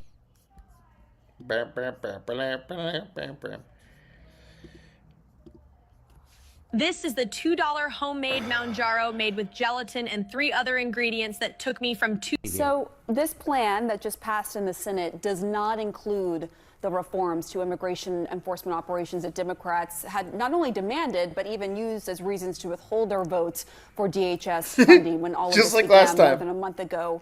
What did your party actually accomplish with this shutdown? Well, first, let me say that the Republicans are hardly unified. Johnson, for the second time, rejected a proposal made this morning by John Thune with unanimous support of all the Republicans to fund the DHS agencies like the Coast Guard, like FEMA, like CISA, which we need. This is now clearly the Johnson shutdown. It's a Republican shutdown. All he had to do was put that bill on the floor, and it would have passed overwhelmingly. So the Republicans are hardly unified. They're squirming about. Democrats for 3 months, or 3 weeks rather, have been trying to fund all of the other agencies. We're not going to fund a lawless ICE or CPB, but we've been trying to fund TSA. We've been trying to fund Coast Guard. And the Republicans have blocked it repeatedly. So this shutdown is on their back. And their failure to want to reform DHS, to reform ICE and Border Patrol, which are now doing things that we only want them to do is what every police department does, use warrants, okay? Fucking Don't hate Chuck mask. Schumer. Cooperate with local So authorities. annoying. American people want that. Everyone wants that. But a group of right-wing Republicans who just like DHS, who like ICE and CPB. Now you got the as music much as playing, we bro. all You see support this? it. You got And the it's music on playing on you, bro. Just trying to calm your ass down. You know, chill out, bro. Yeah, you. I'm talking to you. Chill the fuck out. Okay, so why does DMSO work so well for toenail fungus? Here's how a doctor. Yeah, there was some wisdom in what we did last summer. We understood that Oh, really? What did you do last summer? Of the Democratic Party, and I shouldn't even say that anymore. This is the modern day Democratic Party, and they've shown their hand time and time again. But what they said even before Trump took office is, look, what we're about now is defunding the police and abolishing ICE. That's 1 hour down. Those are two principles of our Dunzo! party, and they have voted accordingly this entire year as it comes to and now funding for border security and immigration enforcement. They want to abolish ICE. They want to defund the police. And so we're left in a situation where even when we're trying to negotiate, we even give them what they wanted in terms of personnel changes, in terms of transparency. Same shit mechanisms, every and day. we went back and said, okay, now New let's days, move same forward, shit. Fund DHS. By the way, the bipartisan bill you agreed to before, no. So when Chuck Schumer comes out and brags after we pushed forward the fully funding DHS aside from the prepaid funds for border security and immigration enforcement, and when he comes out and brags and said our party held the line and did not fund border security and immigration enforcement, there you they go, have guys. just The announced poll to the is American there. that you can JD Vance, Gavin Newsom are this RFK. Is the modern-day Democratic Party. They are doing exactly what we used to always refer to as the radical side of that party. No. They are defunding police, and they want to abolish ICE. That's what this move has done. And so we, with President Trump, we have had to push forward a mechanism that we're going to come back in reconciliation and make sure that we Trump, we can't afford American health care, but God, we can't afford to go to war with whatever country I feel like this Otherwise, week. you're going to see what you're seeing True. in counties, excursion, sanctuary counties around this nation, excursion, where you're okay. seeing these ticking time bombs go off and people are getting hurt. Guys, you ever get tired of it? Oh, I didn't get tired of this guy, though. This guy's if fucking you live killing in the it. U.S. and your home insurance keeps going up, this might catch your attention. This is something. Most recent studies show that the net cost of illegal and legal immigration to all levels of government will be $45 billion over the next decade. And this figure takes into account the taxes paid by these immigrants. Next, according to the Attorney General, 26% of federal prisoners are non-citizens at a cost of $30,000 per inmate per year. When I first heard that figure, I thought there was a mistake, Mr. President. 26% of the people in our federal institutions are non-citizens. But the fact is, that figure was not something that I heard wrong. The fact is that it's true. The amount that it costs us to incarcerate, care for, and keep those people from the public costs the same as someone that's a citizen. $30,000 a year. Hey, $30,000 a year. If you live in the U.S. and your home insurance keeps going up, this might catch your attention. This is something many homeowners have noticed. If making it easy to be an illegal alien isn't enough, how about offering a reward for being an illegal immigrant? No sane country would do that, right? Clear out death row. Guess again. If you break our laws by entering this country without permission and give birth to a child, we reward that child with U.S. citizenship and guarantee of full access to all public and social services this society provides. And that's a lot of services. Is it any wonder that 2/3 of the babies born at taxpayer expense at county-run hospitals in Los Angeles are born to illegal alien mothers? Just when the American people think nothing can be more absurd than the way we deal, or rather don't deal, with illegal immigration, they discover that we have a political asylum system that would qualify us for Senator Proxmire's Golden Fleece Award 1,000 times over. I don't know why he didn't make this award. Yale. He should have. Blah, blah, blah, healthcare.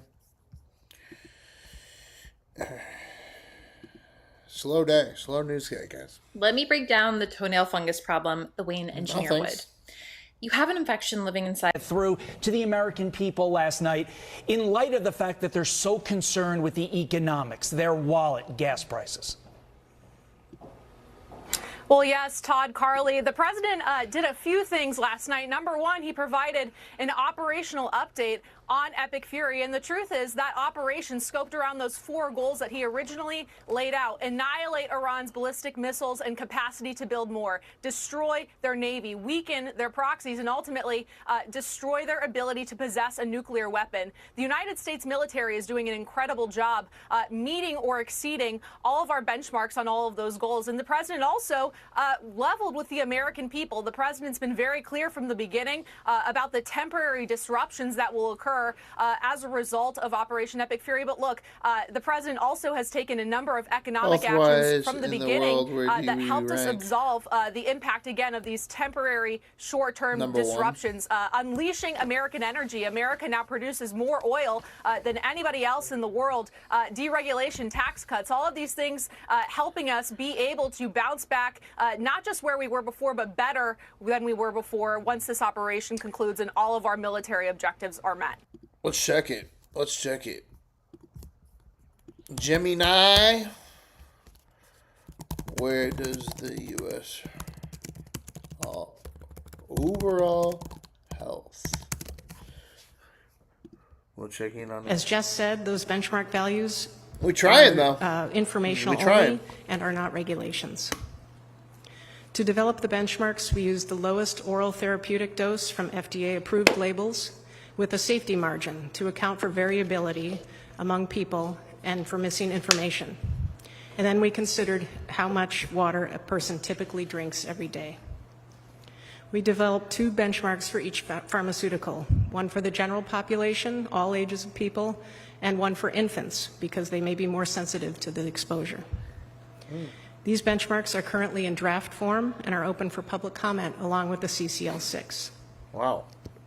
We have an amazing scientific and research staff here at EPA and across the federal family, and I'm honored to have worked with them over my 22-year career here at EPA. The microplastics research and human health benchmarks for pharmaceuticals are just a slice of what our scientists do. I'm so proud of the work we've done in these areas and on so many other activities to protect public health and ensure our drinking water is safe. Thank you. Colleen, just a shameless plug for your staff. I got to say, and this applies to so many other people who work here at EPA, but Colleen, that team in the Office of Water, you have people who spend 20, 30, 40 years in government. They're here to selflessly serve. They have the ability to leave government and make, I don't know if the secret's about to get out, but they can make more money. But also, you shouldn't be drinking those liters. Like when I was doing my marathon, I remember this too. You can't drink those liters within a 2 to 3 hour duration. You should be drinking 1 liter every like 3 hours, basically. Outside, but they believe in this mission and they care about America's water. And I've got a chance to see it now for the last 14 months, Colleen, and a message to your entire team that I feel compelled to share with this group publicly, because Americans don't know where each and every last tax dollar goes. As a matter of fact, I'd say Americans have a lot more questions than answers. It's a mystery. Where does our money go? Well, I will tell you that at EPA's Office of Water, that you have just a tremendous amount of talent, experience, passion, and dedication. So I felt compelled to share that, Colleen. Thank you for your work. Thank you, Administrator. Okay. Let's see what this said here. When it comes to high income health outcomes, 10th last. The U.S. has the lowest life expectancy among the surveyed nations and the highest rate of premature, preventable, and avoidable diseases. I don't even know what that means. 16% of its GDP in healthcare. Last, equity, 9th, administrative efficiency, 9th, care process, 2nd. The one bright spot for the U.S. is the actual delivery of care. The system ranks highly for preventative care, safety, and engaging patients in managing their own health once they are in the doctor's office. Huh.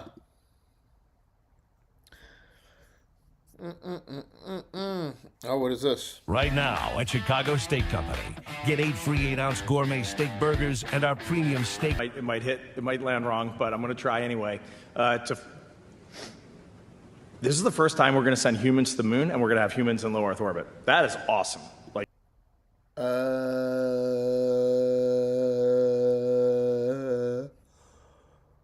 You mean we didn't have a live camera in 1968 when we landed on the moon? We should, as humanity, we should take a brief moment to go, that's awesome. One of the things that we most asked for and look forward to is we are going to do a crew conference between Integrity and the International Space Station, the crew that's up there. They look forward to the space station being able to communicate with the rocket that's going around the moon for the first time ever, but we already been there before. Congressman, but I'm wondering, kind of how you react to that, because you are connected, you're on the UFO subcommittee. I mean, I'm just wondering what you make of that. Have you heard anything like that? Well, I'm still a member of Congress, so I can't really comment too much on what Matt said. But I will say this. Wait, serious? Wait, what? Why are we still feeding into this? This is crazy. If you guys remember, last night we were watching this, and this was... Matt Gaetz was saying there were like naked aliens that had taken over and were breeding with people, and that he had been debriefed on this in Congress. And now you have a sitting congressperson saying that he can't talk about it because he's in Congress. Seriously? Are you being serious, or is that tongue in cheek? I'm being 100% serious. Okay. I've been 100% serious. I've been briefed by just about every alphabet agency there is. And I'll just tell you this. If they would release the things that I've seen, you would stay up. You'd be up at night worrying about or thinking about this stuff. We just need to disclose it all. I'm sick of it. Well, I was briefed. I'll just tell you this. I was briefed last week on an issue, or excuse me, 2 weeks ago. What? And it would have set the earth on. This country would have come unglued, I think, if they would have heard all that I heard. They would demand answers. What the fuck?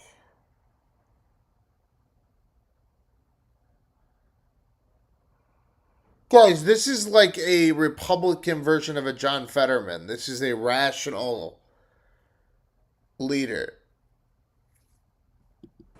And we need to. But, it's never going to get, unfortunately, it just keeps getting covered up. And the people that know are dying or disappearing, as the case may be. Wow. And for the record, I'm not suicidal, and I don't take risks. So, I'm glad you said that. I'm speechless, Congressman.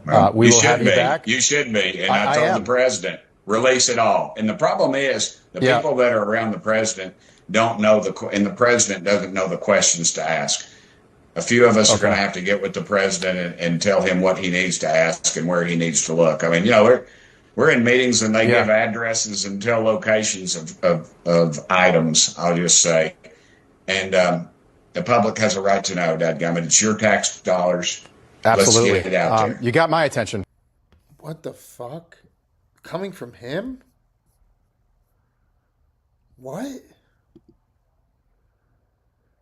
Yo, that really kind of explodes my mind today. I'm sorry. That's crazy. That is like one of the most rational reps in the House saying that. Free speech meets financial freedom with Rumble What do you Wallet, think a about Pam Bondi non-custodial being crypto fired? wallet Ding where dong, the witch you're is dead. in Thank control. fucking What is the God. president's latest? When's Cash Patel? That's what I think.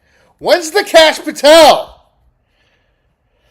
When do we put him in the tomato square? Thinking when it comes to this? Well, I think the president's been quite clear about his thinking on NATO and a lot of these other agreements, right? The president has never been one to shy away from hard truths, and the hard truth is that NATO, unfortunately, was intended to be a mutually beneficial relationship for the United States and for these other countries, and yet we have reports of some of these so-called NATO allies refusing to let us use their bases and not being as helpful as the president would like, certainly with regard to Operation Epic Fury. And so I think the president is right to take a good hard look at a lot of these relationships and ensure that they are mutually beneficial for the United States, because it can't just be that when Europe calls for help, the United States helps. This needs to be a mutually beneficial relationship. That's what it was designed to be, and the president is rightfully, as always, putting America first and taking a good hard look at that relationship.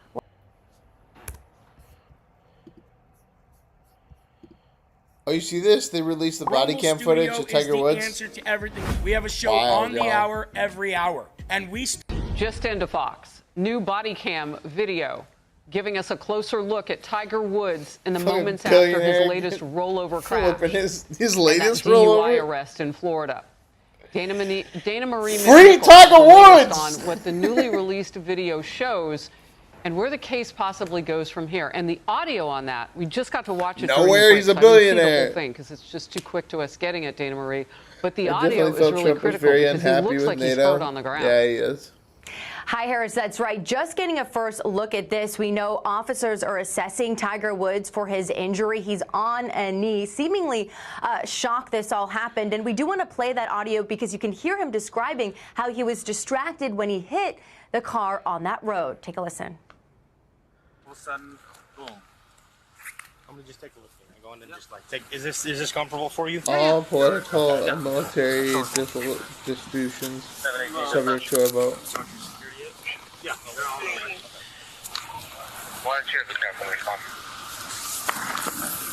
I don't feel anything out of the asshole. We're still gonna have our medic come and check you out, all right? Yeah. All right. Disregard that. So 18 secured. We're still going to take care of you because We know the you're officer Tiger Woods. then walks over to speak with. Dude needs serious help. Yeah. Are you a billionaire? Why don't you? Yeah. Who's going to tell Tiger Woods he needs help? Are you a billionaire? It's kind of yeah. You telling Tiger Woods he needs help. Okay. With the driver Are you a of billionaire? the other vehicle involved. Now, you can see Tiger Woods' Range Rover completely flipped over onto its side. And this video does give us a better idea of how small the two-lane road, how tight that street is. This is in Jupiter, Florida. Now, the driver of the other truck tells police that he was... Because you're a billionaire and you want to drive. Who's going to tell you you're not allowed to drive? You're the billionaire. You're fucking Tiger Woods. Getting ready to make a turn when Tiger clipped the trailer behind his truck. Now, the driver of that car does seem to also be in shock, but tells the officer, look, I am not hurt. The video then ends with police on the scene shutting off the road to locals, and then it ends there. So the newly released body cam video is only about 2 minutes long. This was the latest from the Martin County Sheriff's Office. Now, where we get more detail about... Also, even in the court, it's like a bunch of fucking what? People making $60,000 a year being like, bad billionaire. He's the billionaire. How are you going to tell a billionaire what to do? About this crash, it actually comes from the affidavit. Deputies on scene. And he's Tiger Woods. Can you put the ball in the hole? Take me to the park. I just love this park. That report noted that his eyes were bloodshot, glassy, and dilated pupils. We don't see that in the body cam because he still has his... Maybe this is what he does for fun. And if that's the case, he is Tiger Woods. Glasses on. Maybe that's just what he wants to do. We'll leave Tiger alone, y'all. Maybe he just likes flipping cars. It's not like you hurt anybody.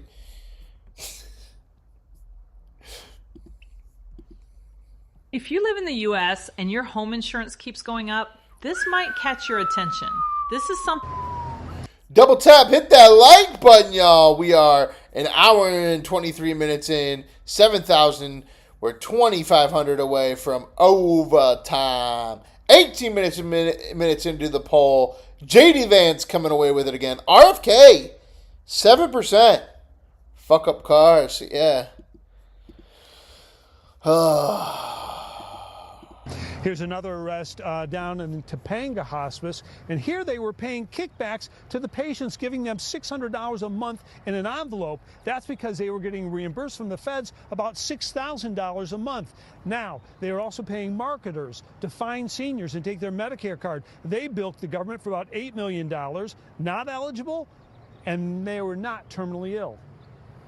The name of this endeavor is Project Never Say Die, because the folks who are in the nursing, in the hospice facilities owned by this couple and their family don't seem to ever pass away. So the feds are here for a reason. California was giving out thousands of hospice licenses to people who are unqualified, no oversight, and of course taxpayers have been paying for it ever since.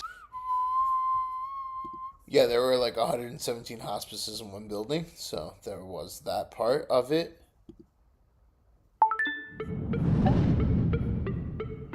Married couple defrauded the government. Good morning, Dana. Yeah, this is the first takedown for the new White House Fraud Task Force. They arrested 2 owners of 2 hospices here in greater Los Angeles. They're accused of collectively stealing about $16 million from taxpayers. And this money was intended, right, for compassionate end-of-life care for the terminally ill. Here's some video we shot earlier today of the FBI making those arrests of a husband and wife. He a doctor, she a nurse, co-owners of the St. Francis Palliative Care Hospice in Glendale. And what they were doing was this, admitting people who were not qualified for hospice, but billed the government as if they were. About $30,000 per patient. And when the benefits ran out, they dropped them. Here's the kicker. Nationally, 80% of adults admitted, or people admitted to hospice, die, and usually in the first few weeks. Here, almost nobody died. After 8 months, 97% left alive. They've been bilking the taxpayers for over $7 million, close to $8 million, and it's all total fraudulent hospice services. They were signing up people who are not terminally ill. They were forging the documents, the medical records, and they were collecting taxpayer dollars. My God. And they've been charged, and this morning they were arrested. Oh my God, they are going after them. Good, at least they're going to California and doing it. Fuck yeah, let's go. That's where you need to start with it anyway. That's for damn sure. They say are you satisfied Jeffrey is gone? We pay for convenience. But that's Jeffrey, not how. Jeffrey Epstein? So yeah, it was all a scam. They knew the project wouldn't work, but they spent the next decade selling it anyway. And now we know it's never going to happen. The high-speed rail is literally off the rails. Not unlike Gavin's equally vacuous wife. Here she is. I didn't read her book. Talking about a trip That's all I'll say. I didn't read a book. What racism looks like. You took your 4 kids on this trip. You're here in Alabama now. Why was it important to you to take them on this trip to red states and learn about the history in our country? It's part of, enlivening them, building their curiosity. Do you know about the traffic? Their hearts, the elderly, their the poor, empathy, get the shaft. so that they themselves can be the change they wish to see in the world, and recognize that, we have work to do and that we have healing to do. And so that they can be, use their voices to stand up and speak out when they see pain and suffering and bullying and racism and misogyny around them. I'm a truth seeker. They need to know the truth. Do you believe Andrew doesn't sweat? No. I believe Andrew's a fucking weirdo and he probably pedophile. The healing, a ginger. The work. They need to know the truth. What, that their mom is just as full of as their dad? Hey, Mom. Hey, Mom, can we go to Disney World? No, kids. We're off to shame white people in Alabama. But hell, if they wanted to see black people who are truly forgotten, why not just visit the cities run by liberals in California? These two are not a power couple. They're just a better-looking version of Jim and Tammy Faye Baker. Self-promoting egotists who game the system by seizing control of it. And the scariest part is this is the best the Dems got. It shouldn't be Gavin who's crying. It should be them.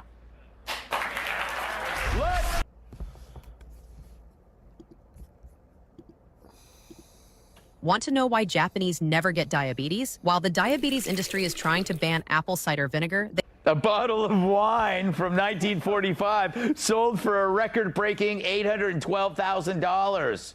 Wait, wine comes in a bottle? Asked this woman. Now they needed the comfort zone. Don Lemon says he thinks he could be president. And get this, if he'd win, that would make him the second gay black president.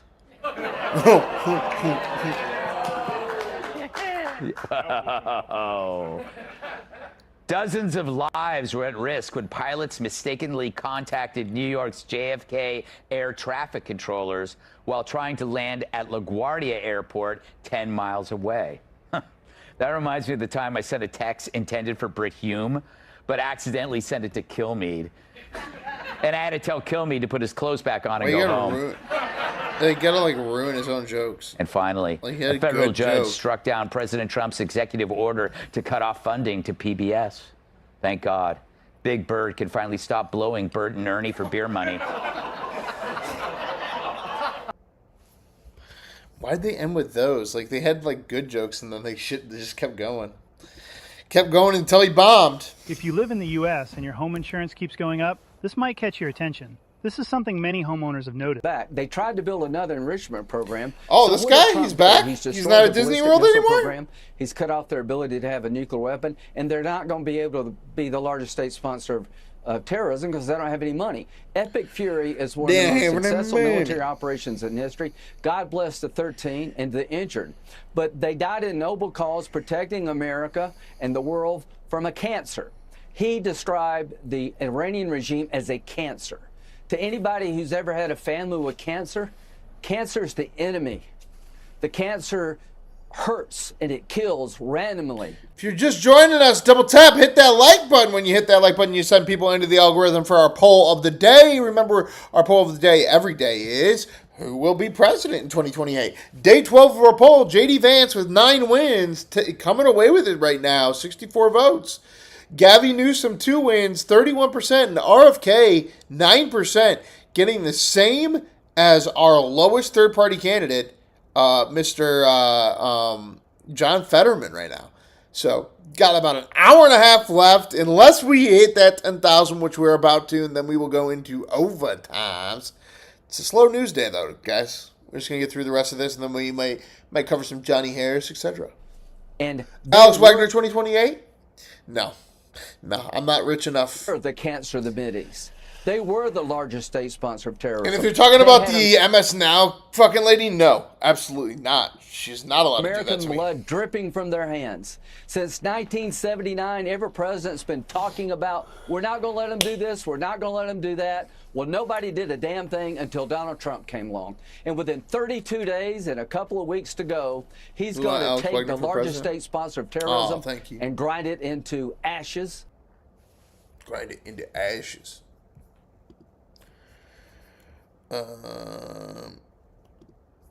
Technology leaders face rising cloud costs in today's digital marketplace. Big tech cloud. This is pretty much wrapped up in 2 to 3 weeks.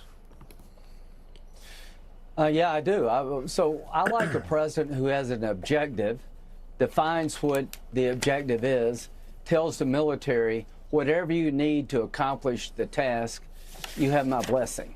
This is how you Pinnable comment. 2 days. You have a commander-in-chief You said you that wanted will me for unleash the might of the American military with clear objectives. So what did we learn tonight?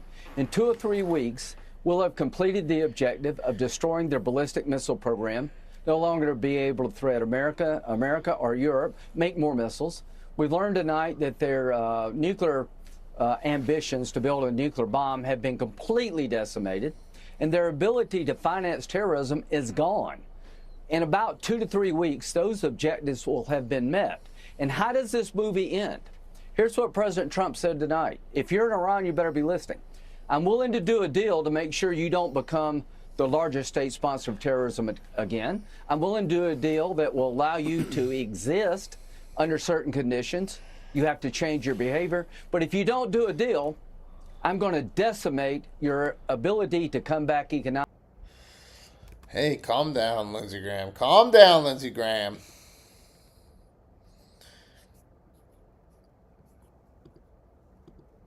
If you live in the U.S. and your home insurance keeps going up, this might catch your attention. This is something many... It looks like this is wrapping up. How it wraps up, it seems that destiny will be in the Iranians' hands, or whatever remains of the Iranian regime. Absolutely, This guy Sean, is a good weasel? to be with you. No, I think the president made the case tonight as to why this was in the vital national security interests of the United States to initiate Operation Epic Fury. And he laid out the cases to how close they were to getting a nuclear weapon. Nobody wanted to see another North Korea in the middle of the Middle East, and especially the kind of hostage taking we've seen over the course of this month. Their desire to hold the entire global economy hostage for their nuclear ambitions. This can't be tolerated. So the United States acted. More BS. We have acted Facts. decisively. It has been enormously successful by every possible metric. We'll wrap it up in the next couple of weeks, and then we'll see what happens to Iran after that. That's entirely up to what's left, of, as you say, of the regime. That's what's up. It'll be up to you.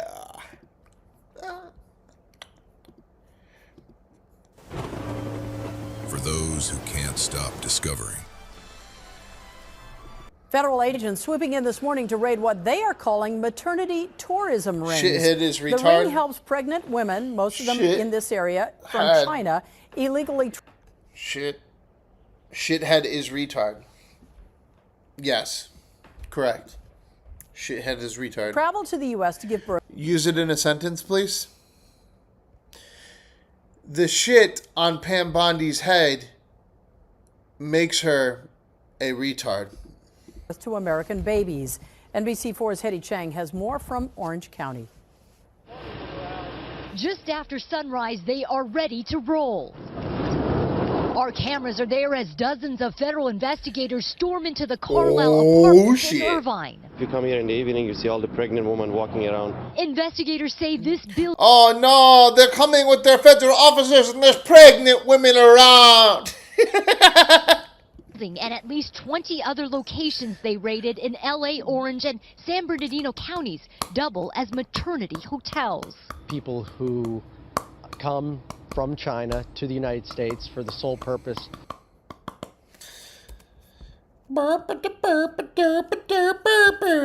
Pastor? Oh, here's that lady again. She's going to do some crazy shit. Expand some your crazy reach Easter and shit, your guys. campaign performance with untapped audiences. Hey, we interrupt that which has been deployed to hurt the church in this season. That which has been deployed to hurt this nation in the name of Jesus. Don't spam, don't spam. For our sins. Come on, I need you guys to pray. We cancel every surprise from the witchcraft in the marine kingdom. Any hex, any spell, any witchcraft, any spirit of control, any Jezebel, anything that the enemy desires through spells, through witchcraft, through any way that is manipulation, demonic manipulation, we curse that. We break it according to the word of God. In the name of Jesus, we come against the marine kingdom. We come against the animal kingdom. The woman that rides upon the waters.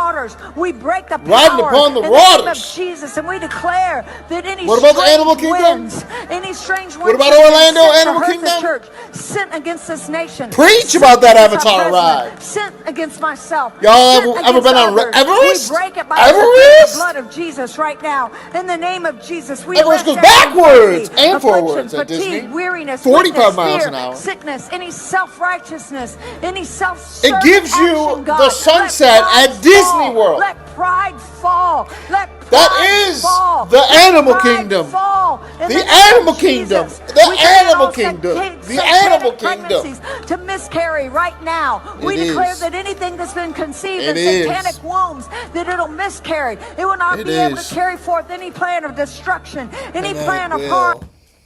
Man, she has to do that for like another 2 hours. Whew, that's tough. Gotta give her props. Gotta give her props. It's a tough job. It's a tough job. I just wanted to say, fuck Trump 24/7. You want to fuck Trump 24/7? Ew, gross, Mexican factor. Ew, gross, bro. You want to fuck Trump 24/7? Ew, gross, bro. Ew, gross. We've seen this. Waves come in. They have a baby. They work, but they're on welfare. Their children start voting. This is being abused. The baby this starts way voting. from the South as well. 100%. And the Democrats did a study in the 1990s, found 85% of new immigrants, when they get the opportunity to vote Democratic. It is the most reliable voting bloc for Democrats. That's why they do this out of political necessity. Yeah, well, that still doesn't make any sense. Might be your theory, but your theory doesn't make sense. Why would that make sense? I feel like both sides really do this. I feel like both sides want the immigrants here. Rumble Wallet just changed the creator economy. Kind of a game changer. It's big news. Tip your favorite creators in crypto. They have this inalienable right to a nuclear weapon and acknowledge that they had 60% enriched uranium. Do we need an answer to that question before everybody needs to calm down on the Ozempic? That's all I gotta say about this fucking shit. Happens? Fucking Ozempic ass motherfuckers. Less than 1,000 views before we get. I think we'll get it. I think overtime. Trump laid out his case incredibly clearly tonight. Frankly, America's case incredibly well tonight. He spoke to the American people about why this was necessary. He spoke to our adversaries in Iran, said, it's your choice, make the call. I think deeply included in that is making sure they don't continue to have a stockpile of enriched uranium that they could once again enrich at some point in time. He also interestingly spoke not only to our erstwhile allies in NATO who have failed pretty terribly here, but he also spoke to our allies in the region, the Kuwaitis, the Emiratis, the Saudis, and said, we're not going to let you get hurt. He had multiple audiences here tonight. He spoke to them in a way that was Reagan-esque, and that reminded me too, Sean, the deterrence that has been restored against the Chinese Communist Party as a result of what President Trump has demonstrated that our military can do and what he can lead. I think that was a fifth audience that he is speaking to incredibly directly, and Americans are so much safer because of that. Are we? Are we though? Are we though? Peter, the Chinese abuse this. What about the Chinese? They abuse what? They abuse me? How do they operate? They spank me? Spank me, daddy. Yeah, Jesse, it's industrial scale. The Chinese Communist Party, they're just fucking us industrially, started explaining to the Chinese elite in the People's Daily, in official publications, hey, guess what? Your kids can get U.S. citizenship if you do this. And a massive industry was born. There are now more than 1,000 companies in China that advertise openly in that country that say, hey, pay us, say, $80,000. We will get you into the United States, get that birth certificate when your child is born, and we will fly you and the child back when the child is able to fly a few days later. So it is a massive effort. It is an organized effort. These are members of the Chinese elite, and the numbers. The Chinese are trying to fuck us. Or drop their fucks on us. Gave these figures in the Supreme Court. Those are numbers from my book. The belief is that there's between 1 million and 1.5 million Chinese nationals that are, quote unquote, U.S. citizens being raised in China right now. That means they're going to be able to vote when they turn 18 years old. Putin 2028, my guy. And when they turn 21, Jesse, they can sponsor their parents and other family members to get permanent resident status in the United States. Yeah, and they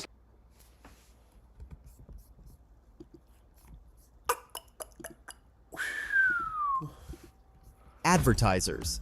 Expand your reach and elevate your campaign performance with untapped audiences. I still haven't really figured out what their problem is. Trump 2028. I think the problem is Trump's the commander-in-chief, but do you understand where that party stands with a war that could have huge implications geopolitically? No, I'm very unclear on where they stand. Have you, Jesse, heard a single Democrat articulate another path forward? No. We all agree on the objective here. And Democrats feign, oh, we don't know the objective. No, we know the objective. Destroy the ballistic missile program. Me in 2028. Keep them from getting a nuclear weapon. Destroy the proxies. Have you heard one Democrat say, this was my plan? If I were commander-in-chief, this was the path. They have not. And respectfully, we've tried it their way, Jesse. And what we got was terror unleashed across the globe after the Biden years. Obama years, I should say. ISIS on the run. That is what we got when we tried it their way. ISIS on the run. We got ISIS on the run. When we did it their way. We did it their way. And we got ISIS on the run.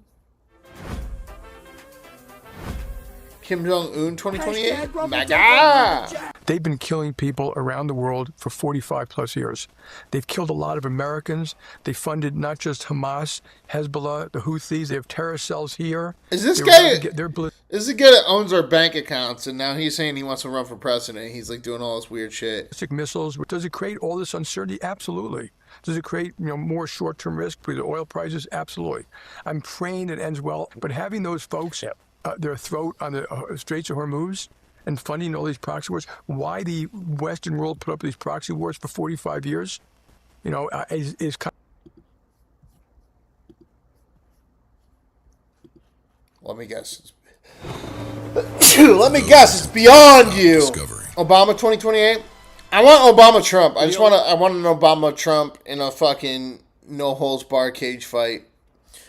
JD Vance still getting 52%. 39 minutes into the poll. Almost into hour 2. Almost certifying that overtime, guys. The only ones not on board? The Europeans. The Brits say they're only sending in the Royal Navy when the hostilities are over.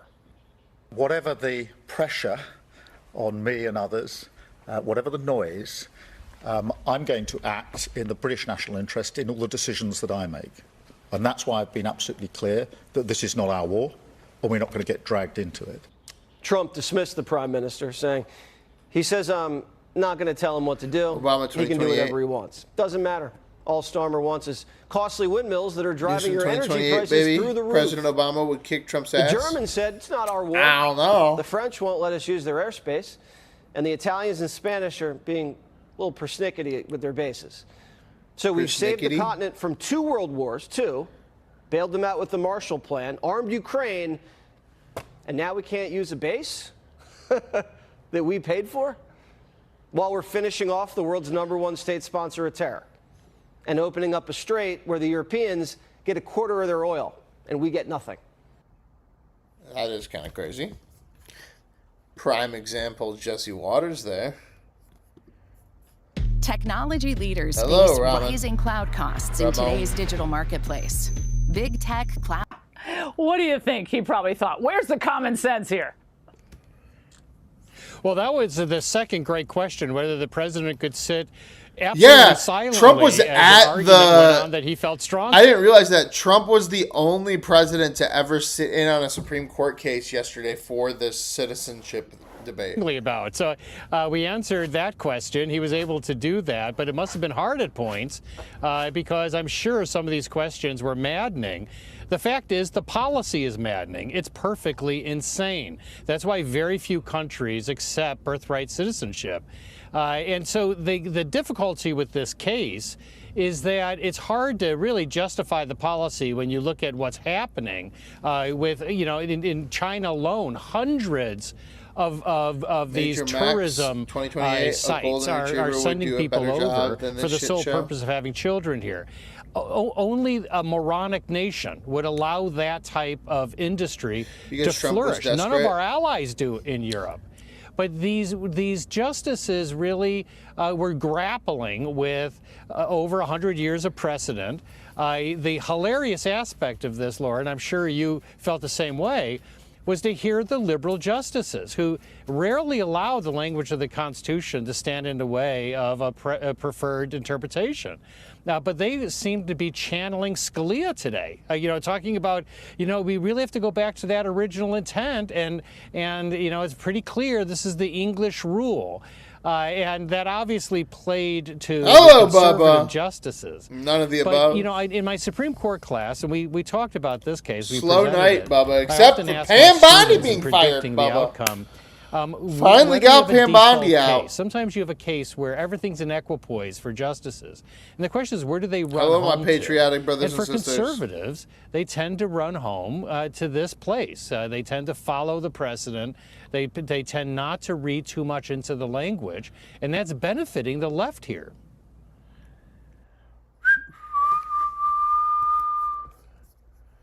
Wow. I think that's it. Is that it for news? That is it for news. Go back to the secretaries. What we got here?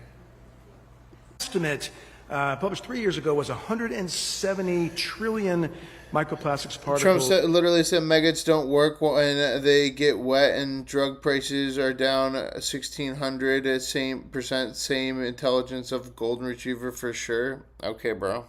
So long, Bondi. Peace, Bondi.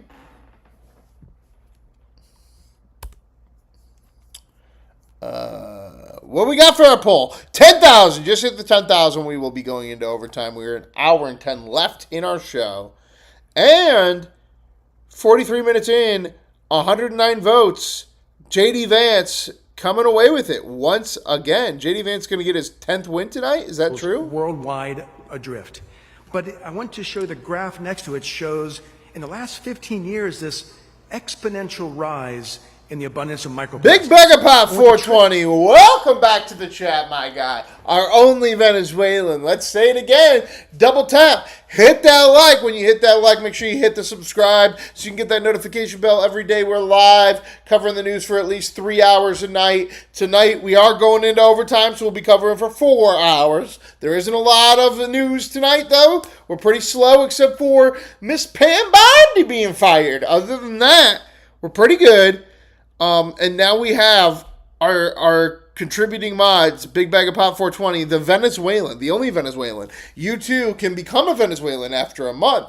Or, like Bubba J007 over here, North Korean. You become a North Korean to start with, then turn it into a Big Bag of Pop 420. There is a gift subscription from Big Bag of Pop 420, and we have another comrade coming in. 41 members now, guys. Strong. Robomato 5550. Welcome to the membership.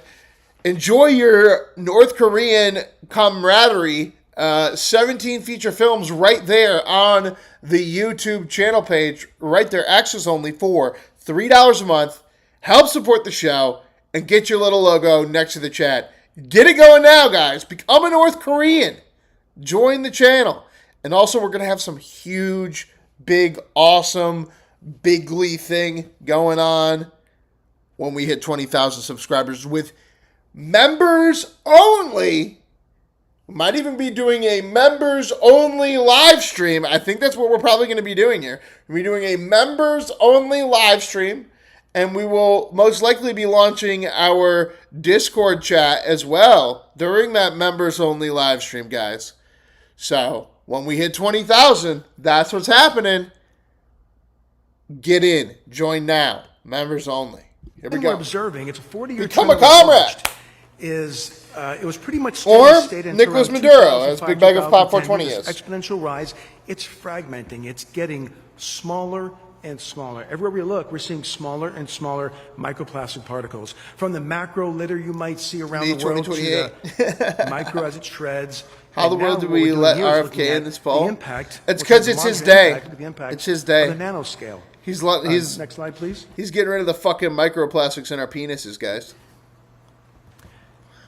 So as it gets smaller, and when we say small, I'm just here to show you what that means. When we say a nanoplastic particle, think of something 1/100th the width of a human hair.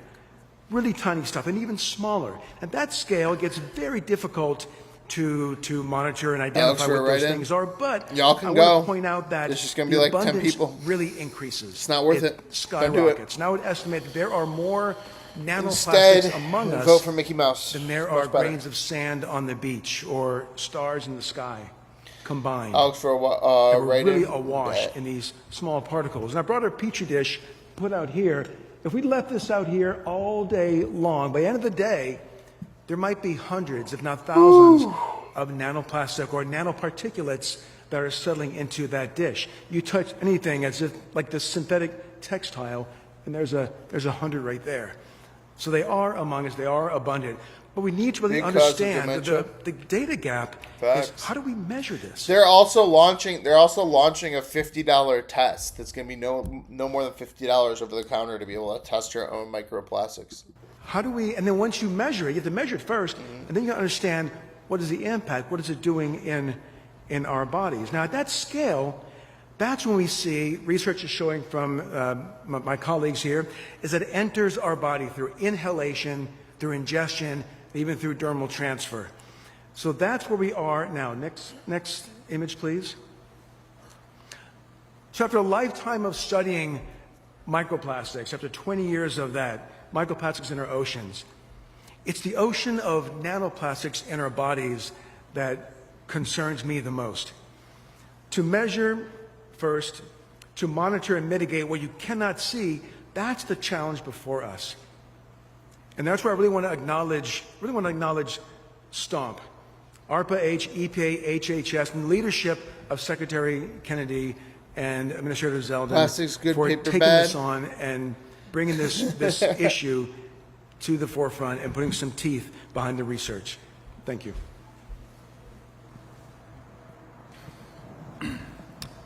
Good afternoon. I'm Matthew Campen. I'm a professor at the University of New Mexico College of Pharmacy. Jesus loves you. He died for your sins. I also want to convey that same gratitude and thanks Lord. to Secretary Kennedy and Administrator Zeldin for their decisive leadership, bringing this initiative to the table. Talking with Dr. Erickson earlier, you know, he's part of a vanguard of ocean scientists who've been looking at the ocean for the past 20 years and you know, asking, is anybody else seeing this? Shouldn't we be worried about this? And you know, 15 years later, health scientists like myself come in and we start scratching the surface and we're like, oh, okay, maybe we should have been listening to you. So this initiative and the STOMP initiative led by ARPA-H is more than timely, and the aggressive nature, the comprehensive nature of this new, you know, it's just going to catalyze so much good science that's going to advance our understanding of these materials, how they degrade, how they travel through the environment, how they ultimately get into our body. And once we understand how they are inhaled, ingested, absorbed, distributed from our stomach to our brain or our placenta, then we'll have the knowledge we need to start intervening and moving those back out of the body. There have been numerous studies that have come out over the past 5 to 10 years, creating alarm for sure, but awareness that there may be a number of diseases that are worsened by micro and nanoplastics. GDS for real is caused There's by still a microplastics, tremendous uncertainty because of the issues Dr. Erickson raised about how we measure these and how we Never assess thought about this that, but in you're right. humans and their exposures. But there's issues related to cardiovascular disease potentially. 2 years ago, there was a New England Journal study that showed there is 4.5-fold increased risk of having a subsequent heart attack over the next 3 years if you have detectable levels of microplastics in your blood vessels. Well, if you put that in perspective, that's far more risk than any benefit you'll ever get from cholesterol-lowering drugs like statins. That's a tremendous amount of increased risk of a heart attack. We need to better understand if that's really a causal relationship. So studies in controlled exposure systems in the laboratory have started to corroborate a lot of that information. And it does seem like these plastics have a potential to drive cardiovascular disease, as well as neurological diseases, as well as potentially cancer, as well as potentially maternal fetal health outcomes. And ultimately, we're now seeing studies related to male fertility. So many potential issues. Right now, we don't have enough information to say that there's truly a threat, but with the exponential increase in these materials and the delay from when plastics are created and used to what could be generations of humans before they degrade and become micro and nanoplastics, we need to have information now so that we can move forward with thoughtful approaches. This guy's going to stop you. Thank you. It's just apparently we're un-American about it, but we're just going to. Good afternoon. Stop My name is Leo Trisande. I'm a pediatrician and direct the NYU Grossman School of Medicine Center for the Investigation of Environmental Hazards. Finally! Make no mistake about it. Plastics represent an urgent and multidimensional threat to human health. You've heard a lot about micro and nanoplastics today, but that's part of a broader multidimensional problem because there are also chemicals used in plastic materials and chemicals that are added inadvertently to plastic materials that are likely being trafficked to human tissues as a result of plastic exposure ultimately. What we know about these chemicals, particularly the few chemicals we know, but there's 16,000 chemicals in plastic. We know nothing about 10,000, and we know so much about a small number of chemicals that tells us frightening details.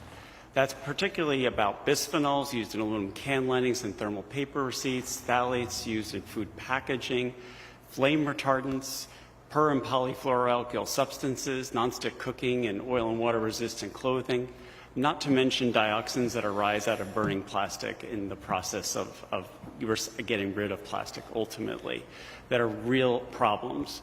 These are codified as human health threats by independent scientific entities such as the Endocrine Society, the American Academy of Pediatrics, the World Health Organization, and United Nations Environment Program, just to name a few.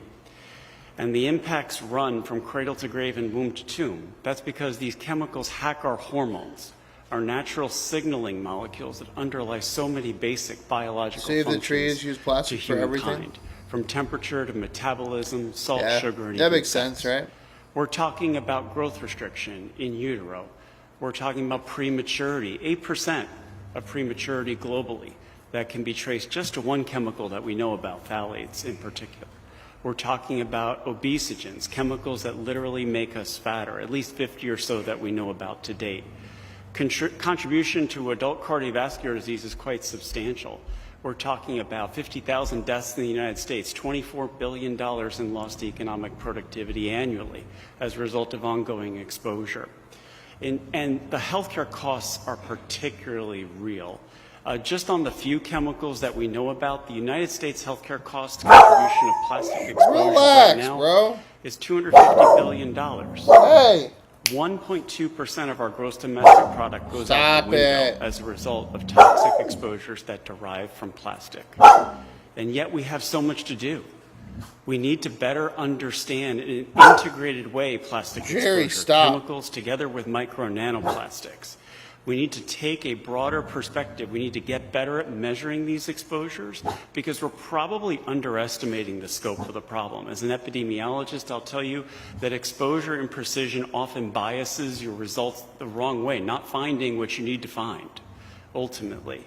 So we need to measure and we need to intervene. As a practicing pediatrician, I'll tell you that we know that there are safe and simple steps that we can all take right now to start to address the problem. Not microwaving, machine dishwashing plastic, consuming less canned food, using more glass and stainless steel, just to name a few. Measuring PFAS in serum, because there are steps that the National Academy of Sciences has outlined for intervention based on clinical testing. But we need to get in the right lane when we see a visible problem before us in the form of micro and nanoplastics. And that information will ultimately guide the end game in terms of prevention, finding safer materials for our generations to come. So I'm especially privileged to be here to support this important STOMP initiative, to import the leadership efforts by Secretary. We will go back to this in a second. I just want to make sure that I'm not able to access this live. I just want to make sure that we can't get this live. Where are we?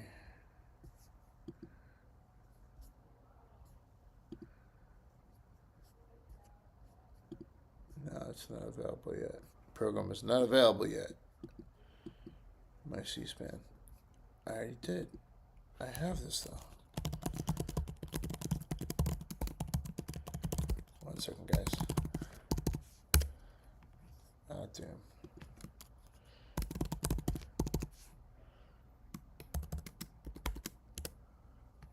God damn it.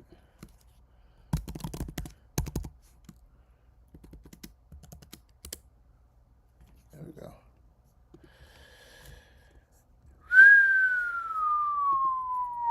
Can I see it now? Can I watch it live now? Will you let me now? Alert me when the program is on live, airing on C-SPAN networks. Airing on C-SPAN networks, okay. So then C-SPAN. Just log into your television provider. Bitch, what? Bitch, what? Alright, I'll just wait for that then. Let me go back to this guy. Secretary Kennedy, Administrator Zeldin. Oh, sorry for my Patriot mods that popped the top again. Process, and I'm honored. Breaking! Breaking news! Breaking news, y'all! Oh, it's Pam Bondi. We already knew that. Take important steps towards making America healthy. That was stupid. ABC taking forever. Thank you so much. I just want to say special thanks to Marcus, Matthew, and Leo for joining us today. That was very insightful. Secretary Kennedy or Administrator Zeldin, do you have any questions for our panelists? I have a question that I'd like to hear answers from Alicia Jackson and maybe Dr. Camden and Dr. Chassan. Many people might be watching this, many Americans, and respond by saying, we already know so much about plastics. We know there's a spoonful in each of our brains. We know that it impacts the prematurity of premature births. It has dramatic impacts on heart attacks, on cardiovascular disease, and strokes. Why do we need to know anything more? Why is this science critical before we act? Or can we be acting now? Shouldn't we be acting right now without even even needing to know anything more? Thank you, Mr. Secretary, for the question. I feel exactly the same way when I learned about the scale and depth of the challenges with microplastics in our health, and especially for my children. It's such a large problem and so broad that Alzheimer's, if we were just say stop right now, we wouldn't even know where to begin. We simply don't know the specific microplastics that are going to each part of our body. So whether that's polypropylene, polyethylene, polyvinyl chloride, PET, there's so many different types of microplastics of different size and scale. They go to different parts of our body, from the brain to even the mitochondria. And the fastest route we have is to understand which of those microplastics are causing the most harm and focus on those as number one, focus the most resources on those, and that's exactly what we're starting with here. I agree, Secretary Kennedy. Action now can be taken based on the knowledge we have. It's a complicated problem because we have, you have to address production, recycling, and you have to address waste management. There's so many aspects that will need to be revisited in light of the knowledge we have. But to Director Jackson's point, we need the knowledge now to protect human health, because all of those actions from a big public environmental health policy standpoint will take a long, long time to turn that corner. And it could be 30, 40 years before we start to realize change that's relevant. And I brought these because we were talking about how microplastics are something we think about but don't visualize. These are real ocean macroplastics. Can't buy a soda or water without a plastic bottle, or a milk even, or food. Everything is wrapped in plastic. Never was. Yeah. Come from the Pacific garbage patch, and I'll pass those down if people want to see those. And what we do is grind them, pulverize them down to this. These are real microplastics, less than 20 micrometer, even nanoplastics in here. This is the kind of material that we can learn a lot from in terms of how it distributes through the human body, and get to Director Jackson's point about which microplastics are most likely to be problematic. And that can help us change policy and management around which materials are used in the marketplace. Secretary Kennedy, thank you for the question. I feel as though we're in a similar moment to roughly the 1970s, where EPA took leadership steps in getting lead out of gasoline. And at that time, we didn't have perfect causal effects linking exposure to outcome, but we had the courage to act. And Sir Austin Bradford Hill, who described the criteria for causality, made it very clear that the urgency of the action means you weigh the evidence before you at the time and you make a decision. And we have so much evidence to act now and so much more work to do at the same time. Our evidence and understanding of lead exposure has evolved over the 50 years that have followed. We'll do the same thing over the years to come with micro and nanoplastics. And think about, from the sustainable chemistry perspective, the valuable information we can provide for the future of folks who should rightly profit over making products that are safe in people's lives. I think that's a real hope that we can offer for the next generation. Thank you. Well said. I would invite any of the members of our panel to jump in on this, and Colleen, if you have any thoughts, feel free to share as well. We also added pharmaceuticals onto the candidate list of contaminants, and if any of our panelists have any thoughts, any insight, we have some great experts here on the panel. I would welcome you to share any of it now. Sure, I'd be happy to start. Pharmaceuticals in the environment is something I've been thinking about for a long time. I actually did my graduate work in that many years ago. So I think it's really interesting because they're chemicals that are designed to be biologically active. That you're here, Christopher. And, you know, they can get into the water in a number of different ways, through excretion, through the human body, as well as through, you know, flushing or other disposal mechanisms. And so they find their way into water bodies at very...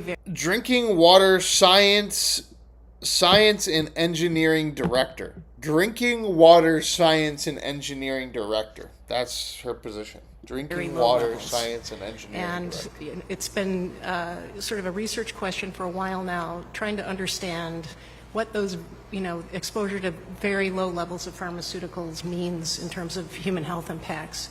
So today's release of the human health benchmarks for pharmaceuticals is incredibly important because it's the first time we're finally giving a screening level benchmark for hundreds of pharmaceuticals. So the way we develop those benchmarks, you know, we believe that if you are measuring for those pharmaceuticals in your water and they're below that level, you should be reasonably confident that there is not a problem. And that should provide a lot of reassurance to utilities and states and others across the country. That's a really important informational tool that we are providing today. There's a lot more work to do, and we're gearing up for it with your support. So, you know, I think it's exciting that we're including it on CCL6. It means we're prioritizing that for additional research. And if we start to find, you know, that there are pharmaceuticals, you know, that are occurring in systems at a frequency of concern and above, you know, levels that we think is a health concern, then we have tools under the Safe Drinking Water Act to address those risks. I think if I can add one thing, it would be we've talked a lot of folks that I talked to Discord, about Alex, questions about what's in their drinking water. The next question is how it's going to happen. Get to regulation. I also added, I think I added you and Big Bag of Pop 420. I said hello to him on there. I got to figure it all out still, though. About the time. Space Bezo has made this possible for the ground, ocean, and solar Vulcans, converting energy. I paid attention to you guess. The EPA is lagging, way lagging. And prescriptive nature that's built into the Safe Drinking Water Act. And while our HHS colleagues have been up here talking a lot about investigating where it accumulates in the body and what does that mean for health, one of the things that's important about the listing on the candidate contaminant list for both of these groups is that you have to have the same level of investigation, of research that goes into methodology development for detecting microplastics and pharmaceuticals, as well as removal technologies when we're talking about drinking water systems. And so that is the type of research that we're talking about being spurred. That is the type of spotlight that we are putting on these groups by listing them on the contaminant candidate list. It's the same needs, just focused in a different space. Secretary Kennedy, did you have another question? Did you have? I can just briefly add the antimicrobial resistance is altogether real. Copy that and join. And we do receive chemical body burden as a result of many of the contaminants that are being addressed through the CCL. So I just simply would applaud those efforts.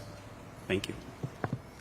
Great. Well, thanks everyone for being here today. Thank you, Administrator Zeldin and Secretary Kennedy, for your leadership, and President Trump for the Make America Healthy Again agenda. And I'm grateful everyone was here today. And thank you to our panelists and everyone else.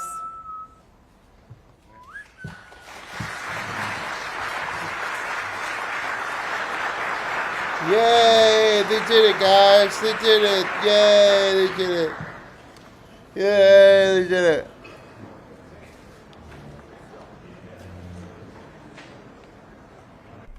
We take you live now to the United Nations, where the UN Security Council is meeting to discuss. That's not what we're going to next. No, we got a presser. He came out and did something here. Some White House rep. Admin speaks. White House trade, EOF. White House. Bucking Telecom reach. It's gotta be a news conference. It's gotta be that one. There it is. Yep.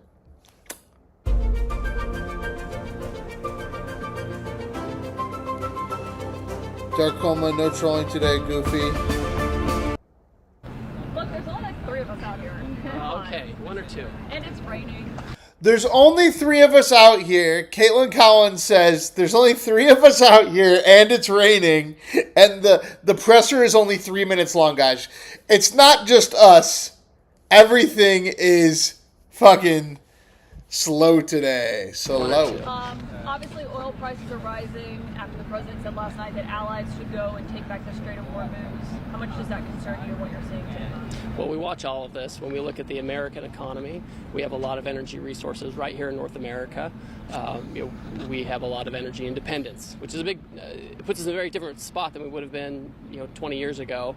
We, of course, look at the energy prices globally. We have a lot of partners around the world. We're watching them. We're staying in contact with them to see what's happening.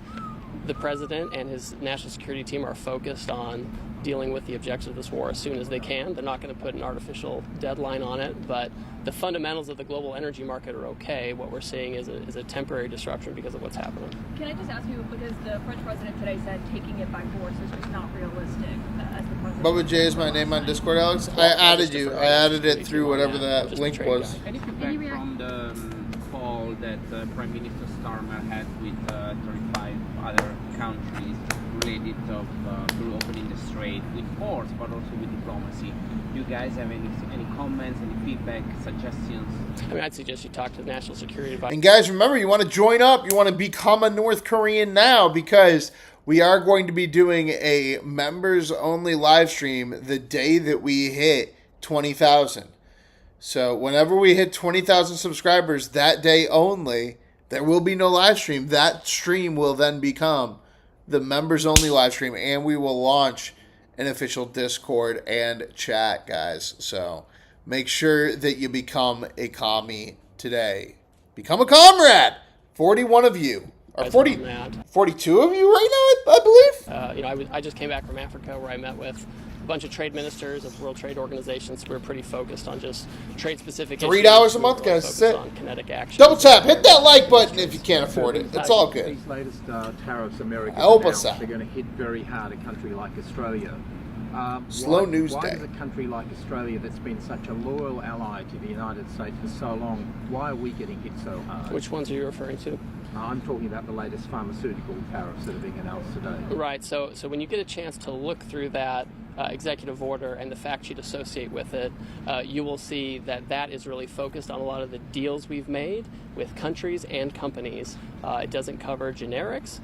It doesn't cover orphan drugs. Doesn't cover a lot of these things. It's really focused on a lot of deals that have already been made with companies who might be making in Australia, might be making in Austria, might be making in France or other places. And so we have spent the past year hammering out deals with a lot of these companies to make sure they're building in America, which they are. We see concrete going in, superstructures going up on new pharmaceutical facilities, companies that are agreeing to charge less here in the United States for their drugs, which they're agreeing to do. And we're also seeing countries like the United Kingdom rationalizing their pricing structure to make sure that everyone's paying their fair share. And so that's really the news about this. It's less what's the tariff level, and it's more all of the actual deals we've been making with countries and companies to make sure that the supply chains are secure and that we're making them here in America. Thank you, everybody. Generally, so what do you say? Such a boring. Wow, 3 minutes. That's the thing too. It was like it's raining, bro. Nobody want to talk about this bullshit. Ain't nobody want to talk about any of this bullshit. All right, you just want to go home. Okay. Is this done yet? Can we watch this yet? Because that might be hilarious. Not yet. While speaking to reporters, United Nations another Secretary 3 minutes, General guys. Antonio Guterres Jesus. warned that the escalating conflict between the U.S., Israel, and Iran risks expanding into a broader regional war with global consequences. He emphasized the effects are already being felt worldwide and stressed the urgency of diplomatic efforts to de-escalate tensions.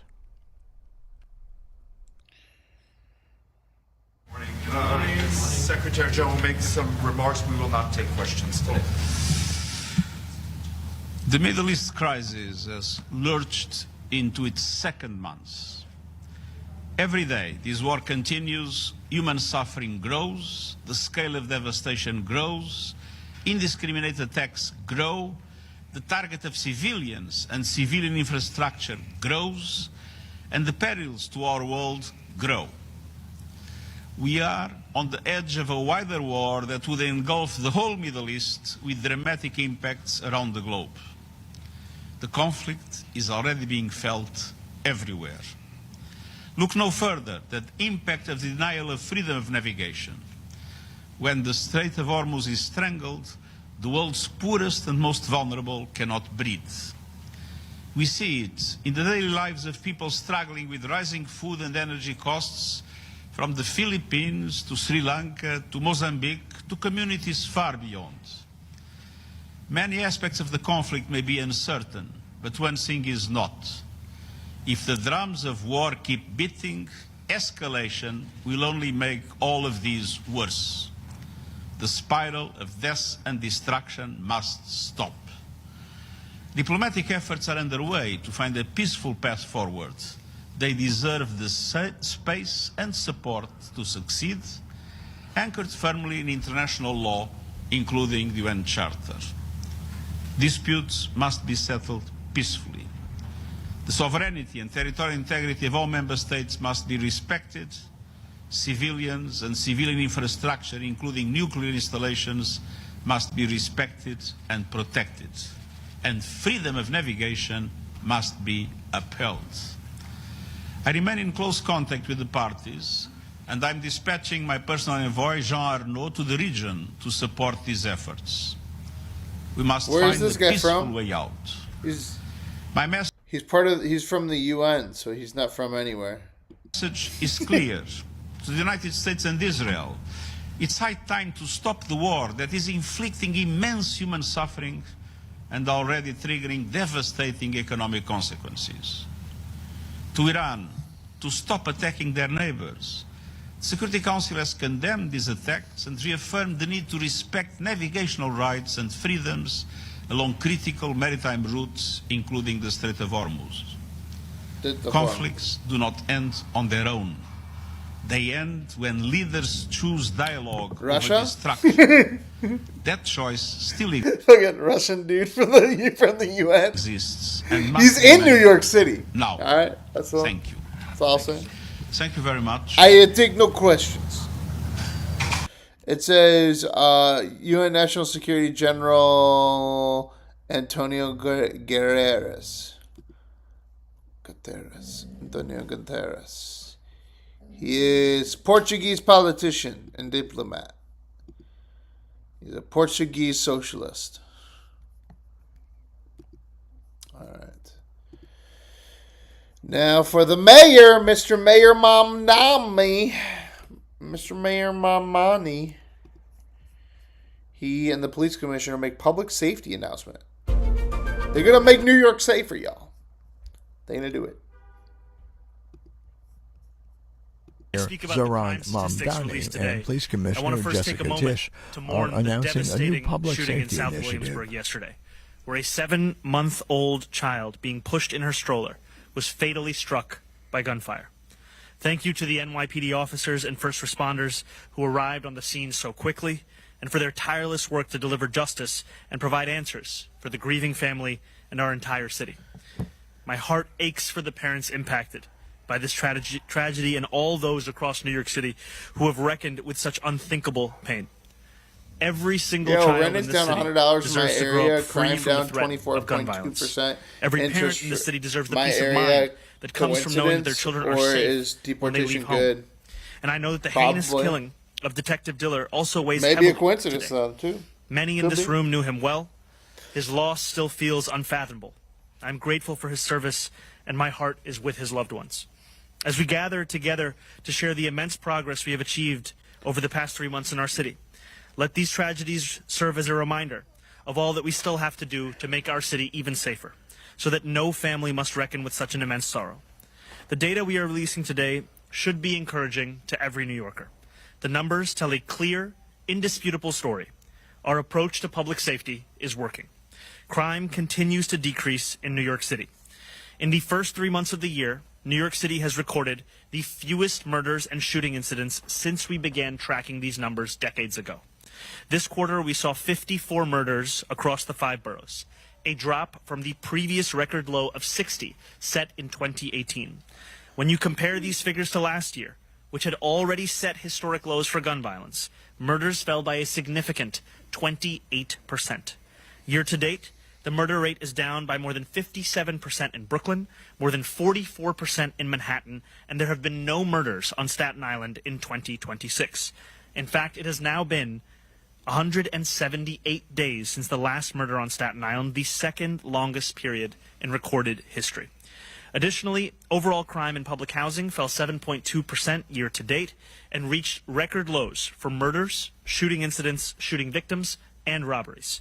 None of that is accidental.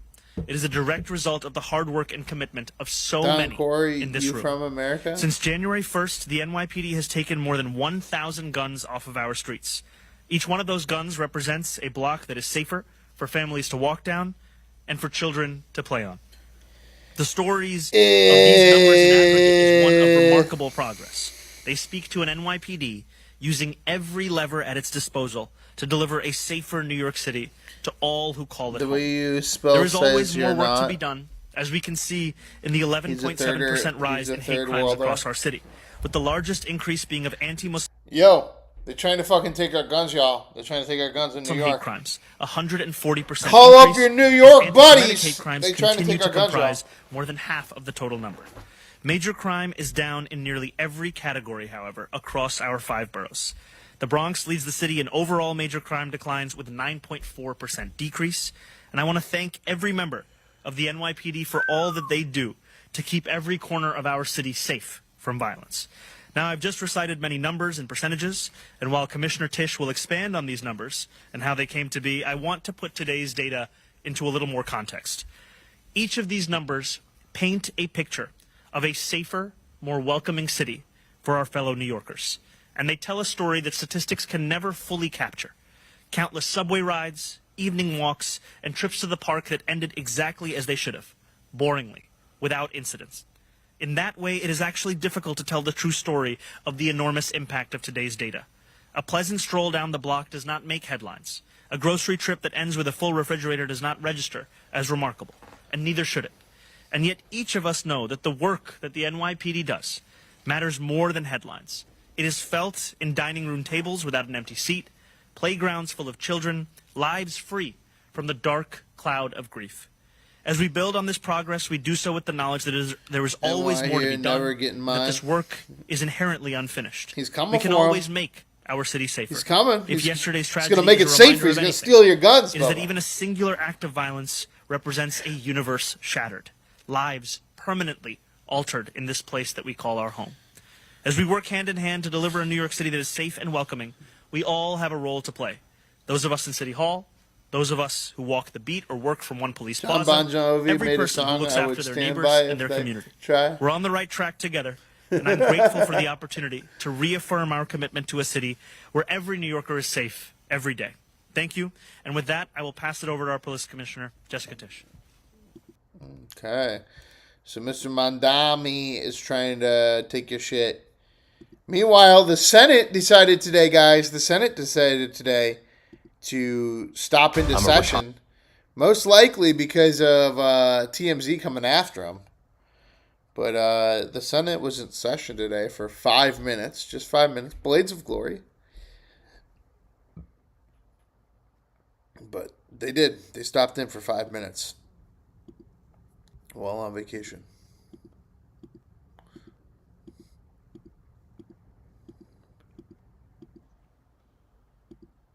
Communication to the Senate. The Senate will come to order. The clerk will read a communication to the Senate. Washington, D.C., Thursday, April 2nd, 2026. To the Senate, under the provisions of Rule 1, Paragraph 3 of the Standing Rules of the Senate, I hereby appoint the Honorable Tom Cotton, a senator from the state of Arkansas, to perform the duties of the chair. Signed, Chuck Grassley, President per tempore. The Majority Leader. Stop, bro! Mr. President, I ask unanimous consent to be recognized. Without objection. Mr. President, I ask unanimous consent that the morning hour be deemed expired, the journal proceedings be approved today at the time for the two leaders be reserved for their use later in the day, and that the Senate be in a period of morning business with senators permitted to speak therein for up to 10 minutes each. Without objection. Mr. President, I ask the chair lay before the Senate the message to accompany H.R. 7147. Chair lays before the Senate this message from the House. Resolved that the House agrees to the amendment of the Senate to the bill entitled H.R. 7147, entitled An Act Making Further Consolidated Appropriations for the fiscal year ending September 30th, 2026, and for other purposes, with an amendment. Mr. President, I move to table the House message. The question is on the motion. All in favor say aye. Aye. All opposed say no. The ayes appear to have it. The ayes do have it. The motion is agreed to. Mr. President, I ask unanimous consent that the motion to reconsider be considered made and laid upon the table. Without objection. Mr. President, I understand that there is a bill at the desk that is due for a second reading. The leader is correct. The clerk will read the title of the bill for a second time.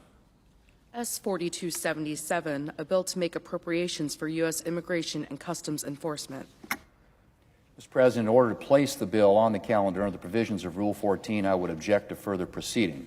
Objection is heard, so the item will be placed on the calendar under Rule 14. Mr. President, I ask unanimous consent that when the Senate completes its business today, it adjourn to then convene for pro forma session only, with no business being conducted on the following dates and times: Monday, April 6th at 1 p.m., Thursday, April 9th at 12 noon. Further, when the Senate adjourns on Thursday, April 9th, it stand adjourned until 3 p.m. on Monday, April the 13th, at following the prayer and pledge. The morning hour be deemed expired. The journal of proceedings be approved today at the time for the two leaders be reserved for their use later in the day. Morning business be closed and Senate proceed to executive session and resume consideration of executive calendar number 672, John Shepard. Finally, that the cloture motions filed on Friday, March 27th, ripen at 5:30 p.m. Without objection. Mr. President, if there is no further business to come before the Senate, I ask that it stand adjourned under the previous order. The Senate stands adjourned until 1 p.m. on Monday, April 6th. I got two guys in the office, and they fucking opened it back. They're basically they're trying to fund the DHS while everybody's gone. Basically, that's the gist of it. We get this end? Nope, it didn't end. All right, it's not there yet. We got anything else going on with these guys? Oh, we did. We get a clip of it. We got a clip of it. Medical freedom starts with access. Most pharmacies decide for you, not with you. You can and you should do both, because actually being a mom and having a family and having a job, it gives you the greatest perspective, because you can have the hardest, worst, most stressful day at your job, but when you go home to a beautiful baby and children who are just happy to see you no matter what, it is the most refreshing, beautiful thing, and it gives you the best perspective on life. Like, nothing else matters except for that. Nothing else matters except for that. Stand up for being a mom. We're going to talk about being a mom. So that's all that was, guys. That was just them talking about being moms. JD Vance going to win our poll of the day. You guys got 11,000, so we are going to go into overtime. But we're at 47, so our overtime will end at overtime. I ain't playing no fucking games today on the overtime, guys. We aren't going to go to video games because it's not the weekend. We're going to force it through. But what we will be doing right now is we're going to be checking out a little bit more of that Johnny Harris looking into the war. Let's get into the next part of this. We went into this series. The next part is the rise of Hezbollah mapped. Look at this map. This map shows the thousands of attacks that have occurred right here on this border. From some of the just over the past year, in this fight between Israel and one of their biggest regional enemies, Hezbollah. Like, y'all, we went through all the news, like, all of it. There is no more news. That was it. It's over. Like, that's, like, odd day. Something odd was happening today. I know it. I have a feeling. Hezbollah is one of the biggest armed groups in the world that isn't a nation's military. Well, I guess Pam Bondi got fired, right? So they have tens of thousands of trained soldiers and hundreds of thousands of missiles and rockets capable of reaching targets all across Israel. This threat led Israel to conduct a massive set of attacks against Hezbollah. This large explosion was seen near Beirut International Airport, in which they killed almost all of the group's top leaders, weakening Hezbollah immensely. Followed by a full-on invasion by Israeli troops to denigrate this group even further. This has been a massive escalation that is now spilling over into this entire region. And to understand how we got here, you really have to understand where Hezbollah came from and what this group's fierce 40-year struggle tells us about how the modern Middle East came together and how it's now coming apart.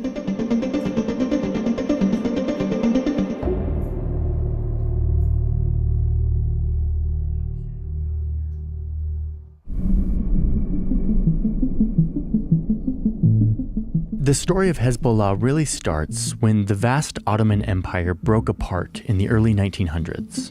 Europeans came in and sliced all of this up, France taking all of this territory. But then they drew a line here to carve out this little mountainous region, one that was populated mostly by Maronite Christians. But the border didn't include just Christians. The French made sure to include this area to the east and this area to the south, areas that contained large populations of Shia Muslims, who were now forced into this new country where they were made a minority to the Christians, along with a few other religious groups. We're going to focus a lot down here, on this Shia heartland that would eventually become one of the most important regions in the whole Middle East.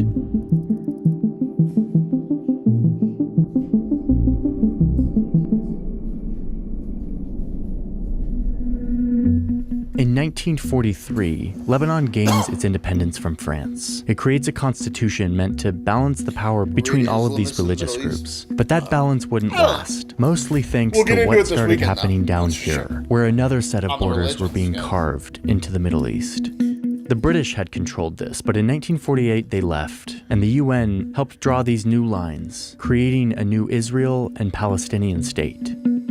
Decades of war forced out millions of Palestinians, many of whom ended up here in Lebanon. These Palestinians are mostly Sunni Muslim, so this upsets the carefully laid power balance in Lebanon and further marginalizes the Shia Muslims who were fighting for their place in the country. Then in 1971, an armed militia made up of Palestinians called the Palestinian Liberation Organization moves to Lebanon, and they turn this whole region, which again was made up of mostly Shias, into their own little mini-state. You start to see that Lebanon is descending into division between the different militias and powers controlling parts of the country. And in the mid-70s, it all breaks down into a full-fledged civil war between a dizzying number of religious factions. It's a war that will pull in much of the Middle East. And it's a war whose most important region is down here, in this border zone between Israel and Lebanon, the place that will soon give rise to Hezbollah. Now let's talk about Syria. They're here right next door and they're watching this civil war. And they decide to invade, to prop up the Maronite Christian ruling class, who've become Syria's allies. They want to do this to prevent the civil war from spilling over into their territory. At this point, Syria also considers annexing the entire country of Lebanon, making it a part of Syria. But eventually the relationship between Syria and Maronite Christians breaks down, and Syria continues to occupy this part of the country. Meanwhile, to the south, Israel fears that Syria is growing too powerful. It also wants to wipe out the PLO, who is attacking them across the border from Lebanon. So in 1978, Israel enters the fray, invading from the south and driving deep into the country. Israel succeeds in temporarily suppressing the PLO, but in the process, it displaces hundreds of thousands of locals, most of them Shia Muslims. It eventually withdraws after a UN resolution. But then in 1982, after more PLO attacks, Israel invades again, this time pushing all the way to Beirut, fighting both the PLO and Syria. And this is where the conflict takes on a new dimension. Rise of the Hezbollah. It's 1979, Hezbollah! and over in Iran, the people have risen up against the US-backed dictator in this Islamic revolution led by a Shia Muslim cleric who wants to spread this revolution throughout the region. He's looking for allies, and in 1982, they find their perfect match here in southern Lebanon. It's a militia that rose to defend against outsiders trampling their heartland. It's called Hezbollah, which means Party of God.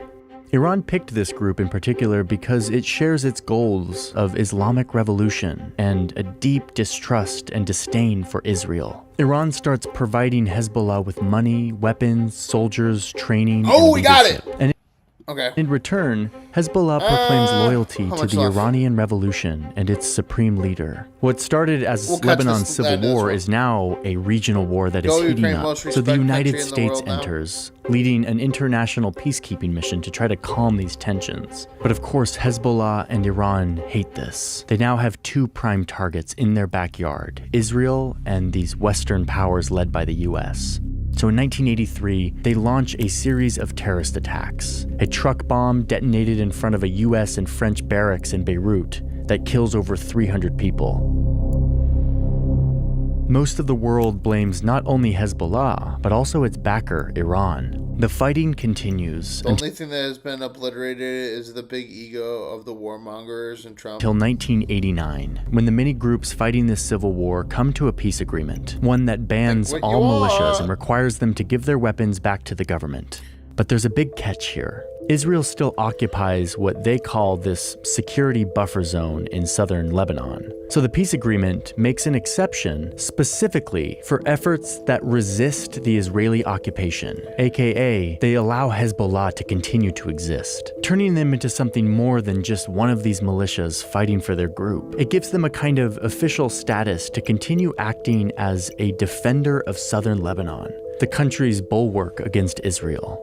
They also develop into more of a political party that gains seats in Lebanon's legislature, kind of serving as a parallel government, providing social services in the areas that it controls.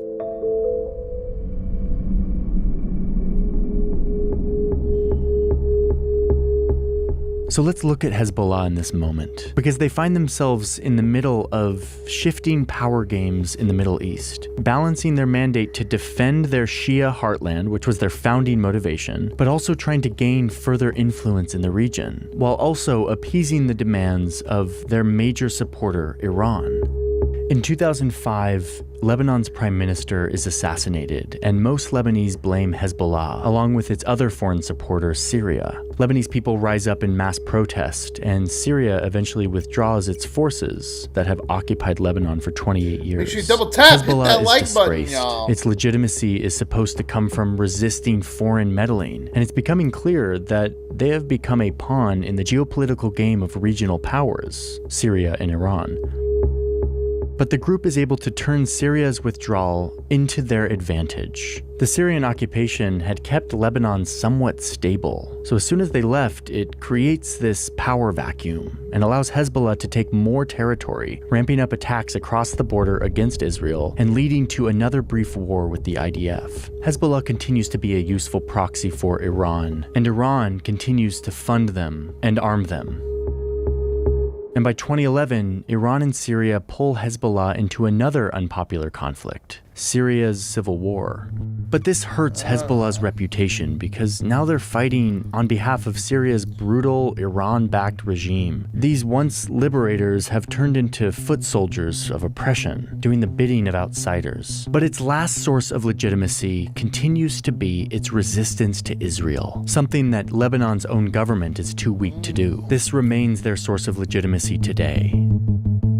So, on October 7th, 2023, when Hamas and Israel descended into this most recent war, Hezbollah jumped in, launching more attacks against Lebanon's southern border. This is meant to support Hamas in the Gaza Strip and to threaten Israel with a war on two fronts. Not necessarily supporting At first, Iran. it seemed to be working. Tens of thousands of Israelis have had to evacuate the towns and villages in northern Israel. So Israel started firing back across the border, forcing 90,000 people in southern Lebanon from their homes. This, in addition to Israeli strikes on Iranian proxies and military officials, led Iran to fire its first ever direct strike on Israel, trying to deter it from going any further. But it didn't work.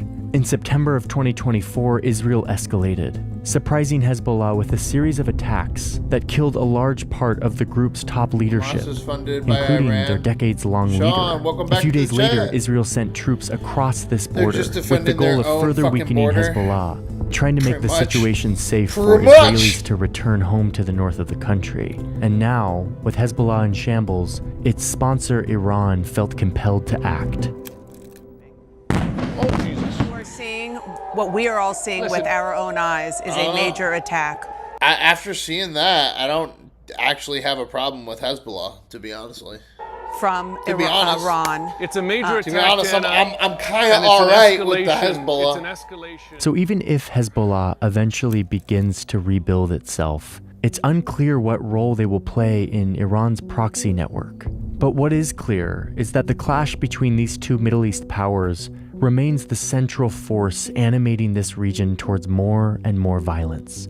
And these recent events show us clearer than ever that Hezbollah was just one foot soldier in this growing conflict between these two powers. That's what it looks Checking like, in one to be last honest. time to remind you that this video is made possible by Ground News, the sponsor of this. All right, that's that piece. Let's go back now, guys, for our main event. The last thing we're going to look at tonight. Remember, we have to be above 50 viewers. We have to stay above 50 viewers in that overtime. Overtime will start in 15 minutes. Double tap, hit that like button, hit subscribe. But again, we are running out of news here, people, and we have one little fun thing left.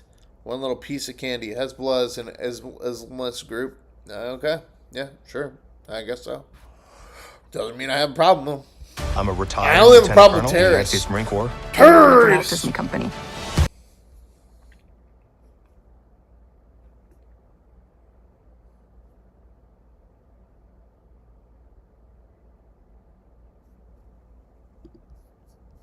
CEO Erica Kirk, both speaking at a George Washington University campus Look, event. we see This is live. hit that button, subscribe. Woo, woo. We're about to go into overtime, So we y'all. were talking backstage Erica for a little Kirk. bit. You don't look pregnant.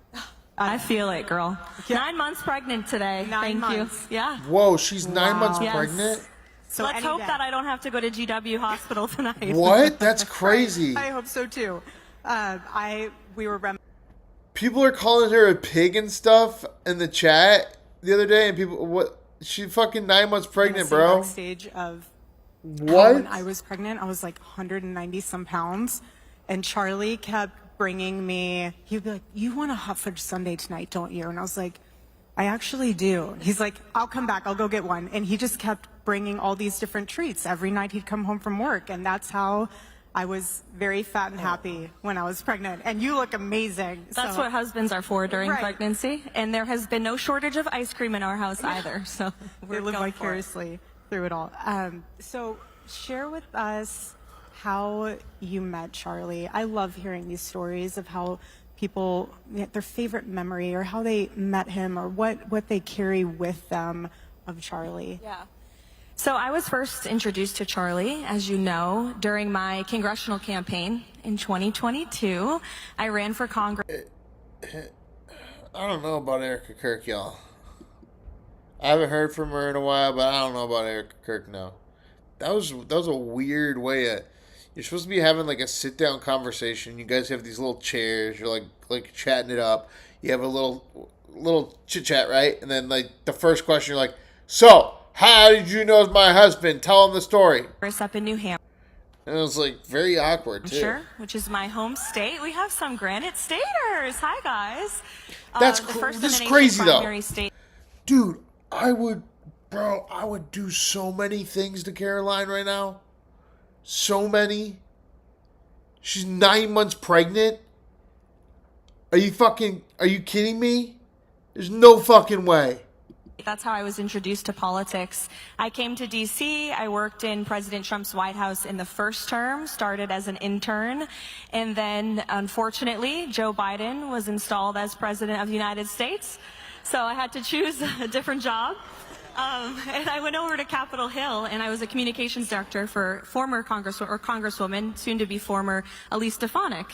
And she actually really encouraged and inspired me to run for office. So I said, heck yeah, let's do it. And I launched my congressional campaign. And Charlie Kirk and Turning Point USA were the only organization in the political world that supported me. The entire establishment in this city were with my opponent in the primary, but I think Charlie loved that I was a young person who was stepping up to the plate, and he and Tyler reached out, flew me out to Arizona, met them at the headquarters, and then they said, we're on board fully, and they truly were throughout the entire primary.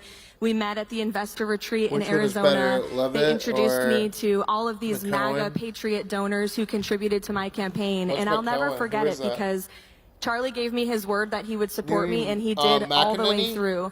Not just through that congressional run in the primary, and then in the general election when I did lose to the Democrat. Come on, Kaylee is that's like an 11. I wish they would have just brought her back. Because, if it's all about how hot the press secretary is, they ain't know. But who knows? This is 9 months pregnant.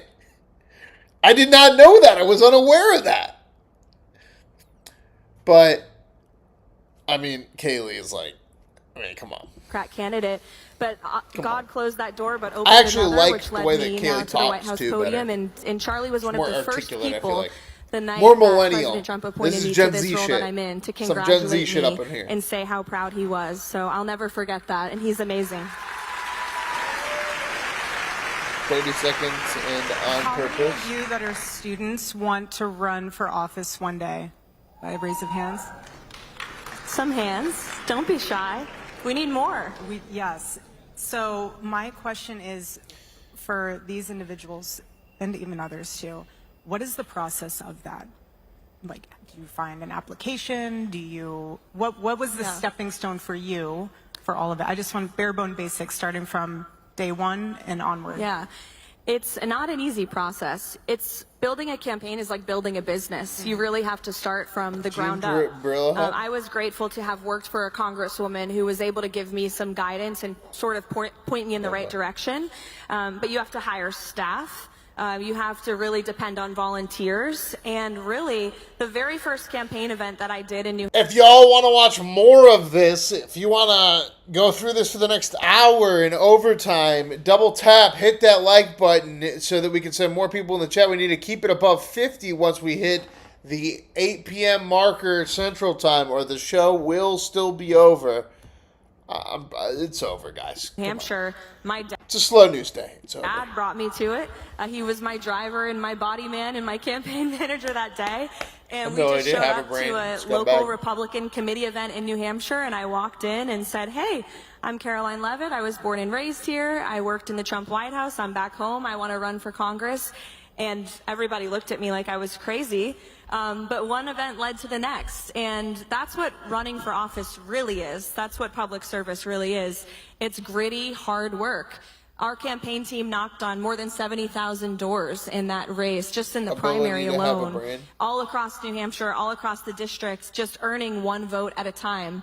You have to be gritty and just put together a team, and I was grateful to have a lot of support from everyday patriots in New Hampshire who joined the fight with us, and then support from people like Charlie at the national level that really helped amplify the campaign. Yeah. Guys, all you got to do is like the stream, send more people into the chat so that you can watch more of this, because this is the only thing left. Go Todd Blanche. He should be the AG. Which, again, oh my God, can you imagine? I'm obviously not a member of Congress oh my now, God, but, can you imagine? Frankly, a lot more oh, fun, that would be. I'm ready for it. Oh no, not Todd Blanche. Not Todd Blanche. Not Todd Blanche. I thought you were talking about Burchett. I thought you were talking about that crazy ass House rep that was doing this shit today. Burchett. So what was the process like to be the White House press secretary? Because I remember when Charlie was in Palm Beach, when they were all putting together the admin. He loved it because it was as if his moment to be a football coach, of just quarterbacking who's going to go where in the admin. So what was the process like for you? Did you have people calling you? Did you have people throwing your name into the mix? And then did you just wake up one day and see a news article about it? What was the process? So there really wasn't a process. So I worked as the national press secretary on the president's campaign. And I fell into that role after. Guys, hurry, not all at once. Double tap, hit that like button. We need to listen to more of this, because this is the only thing left in the universe of importance to pay attention to. After the loss of my congressional race. 6 minutes, guys. 5 minutes. 5 minutes, guys. People here. Matt Gaetz? When a door that was closes, crazy. don't worry. Matt Gaetz. Gaetz. A new one is Bring Matt Gaetz back. Give him a chance. Where you need to be. I say it. I say it. Matt. Pinned comment, Matt. That is facts. Give Matt Gaetz a shot. We dodged Matt Gaetz only to get Pam Bondi. Maybe Matt Gaetz would have exposed Epstein's Island. You never know. Yeah, you never know. Let's get Pelosi out of retirement for AG. Charlie liked the Gulf of America. So just take advantage of every opportunity in the moment and know that God has a plan and he's going to forge your steps ahead and get you to where you want to go. Thank you. It's just the truth.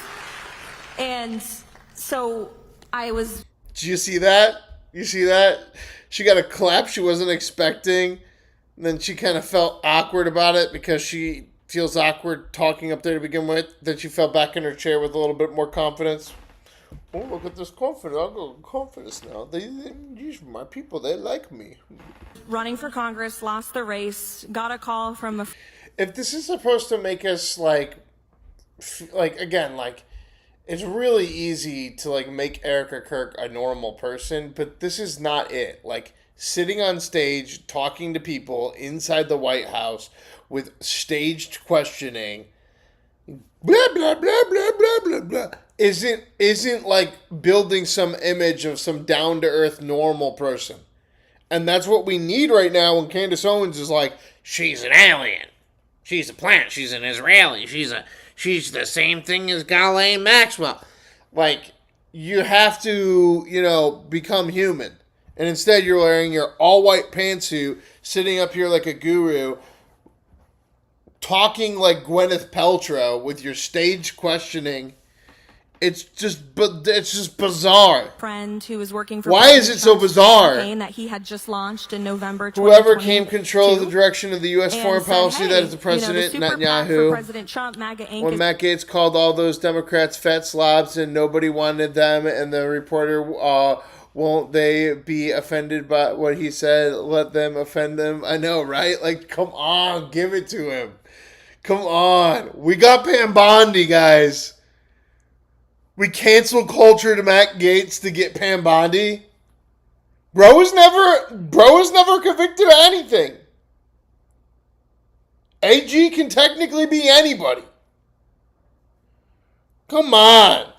Give the man a shot. Looking for a spokeswoman. What's Do you wrong wanna with come helping join? God's chosen And I said, people "Heck yeah." in So live I in joined the peace? super PAC as his Nothing's wrong with spokeswoman, that. and then months later, when the campaign There is really something wrong started with to this rev fucking up, weird-ass Susie blonde Wiles on blonde called interview, and though. I offered me will the say job that. as I will the say that. campaign spokesperson, Talking which I something off took about it. willingly and wholeheartedly. She's my boss to this day, and she is amazing.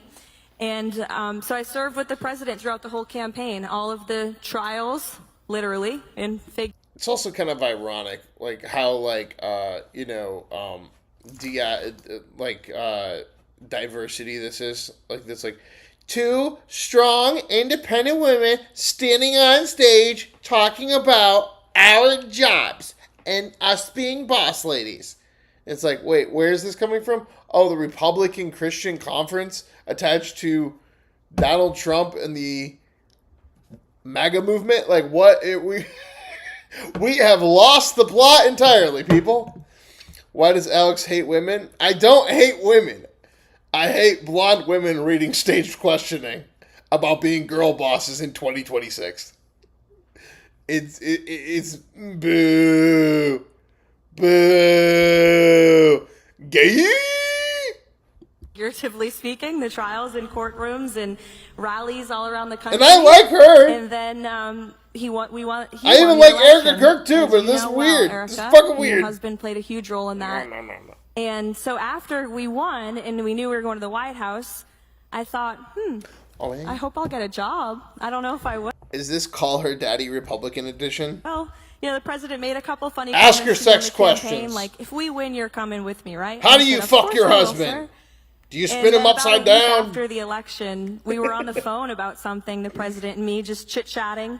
And it was the most If they did that, anticlimactic then thing they'd ever. get the He goes, ratings, by the they'd way, get the you know you're going girl. to be the White House press secretary, right? They get and the I said, ladies, they get the Call Her okay. Daddy He said, so ladies. about that other thing, what do you think about Instead that? of What just should like, we do? What should we say? the And that was Republican it. Call Her Daddy. That's how I got the job. So there was no pomp and circumstance. It just, he How did you get the job? I just smiled and I got the job. I like the liberal version better, where they were like, how'd you get the job? Well, I picked this man out and I totally manipulated the fuck out of him and I sucked his cock, and then he came, and then I just decided to tell him that he needed to give me $50,000, and now I own this juice bar.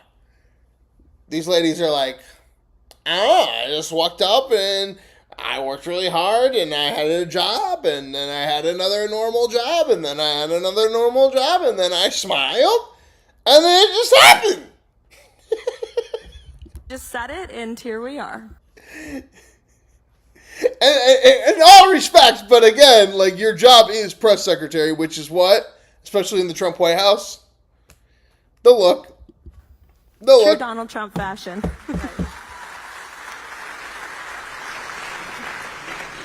What do you feel is the best thing about working for Why the are Trump you so administration weird, and the Erica White House Kirk? currently? I don't want to be weird There's about you. so many things I love about this job. For me, working with the press, as we like to call it, the fake news media. Unfortunately, we're under 50,000 guys, so that means that's the end of our night. Oh no! Oh no! Oh no! Oh man! We don't get to watch this forever. The only clip that's left even from the news is just another clip of that. What do they even say about it? They're just, what you see is what you get with Trump. Oh, yeah. It's just a fucking hour-long advertisement. Two ladies, women power. I will circle back on that. All right, ending our poll right now, guys. Ba-dum-bum-bum. There it is. J.D. Vance wins again. 10-win column. At some point, we got to retire these guys like TRL style, right? And where does our third party come in? Oh, 10%. RFK is not at the bottom. Okay, guys. We still do have Stephen Miller on the recommendation right now, okay? if you have a recommendation for a third-party candidate for our poll, now's the time to mention it at the end of this stream right here, okay? RFK got 10%. Stephen Miller is still in the suggestion box. That's the only person in the suggestion box right now. We got John Fetterman with 9%. We have RFK with 10%. We have... Oh, why did I change that? That was not right. Okay. We have Elon Musk with 12%. We have Asmongold with 12%. We have Joe Rogan with 15%. Michelle Obama, 17%. Afroman, 20%. Tucker Carlson, 21%. And Kamala Harris, 22%. Those are the closest. So Kamala Harris is still the closest person to J.D. Vance and Gavin Newsom. All right, guys. What a night. A night of nothing. I didn't even have anything else to... Like, there's nothing else to watch. We even watched some of the Johnny Harris. I could have just started playing baseball, which is what I'm going to do. I'm going to play baseball. You guys want to play baseball with me? All right. Well, if you want to stick around and play baseball with me, you can. If not, peace out. See you later. But that's what we doing now. We're just going to squish this up. You guys are just going to see the screen the way you're going to see the screen, okay? And if that's what you want, that's what you want. That's what you get. All right? I will try my best to format it for a second if I want to. But I kind of really don't give a shit. All right. I was trying to play Sims earlier today, and then I was like, nah, what am I doing? What am I doing? And so, get back to the show. Because this is what I was going to do anyway. I was just going to play some MLB The Show. We want more Alex. You get more Alex then. Give us more Alex. You have more Alex. Just a little bit more. Just a step more. Just a step more. Oh, I didn't unshoot it. Sorry, guys.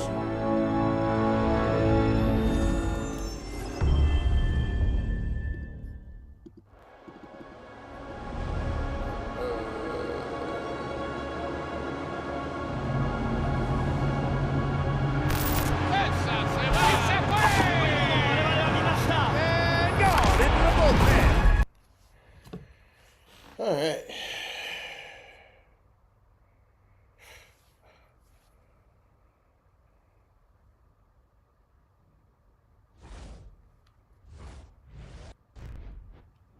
Wonder what that looks like for y'all.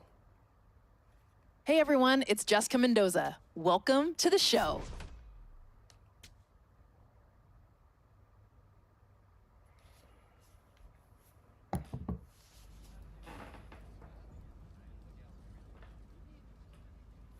Alex makes you moist. Cool. Back now on MLB Network from Studio 3, it's Greg Amsing.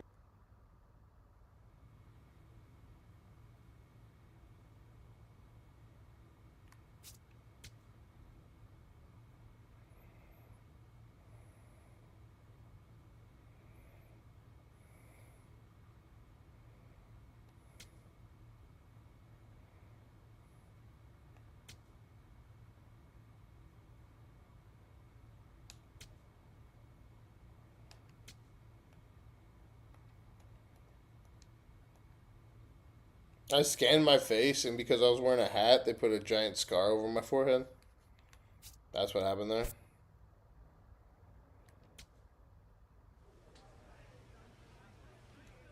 Oh, I don't want to do that. No, dude, what the fuck?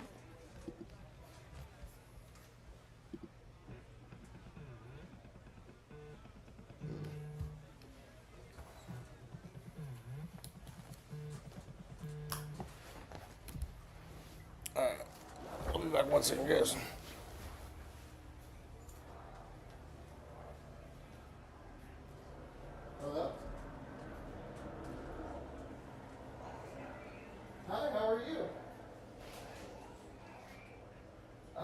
was live streaming. That was crazy. I've never had anybody try to video call me on Instagram before.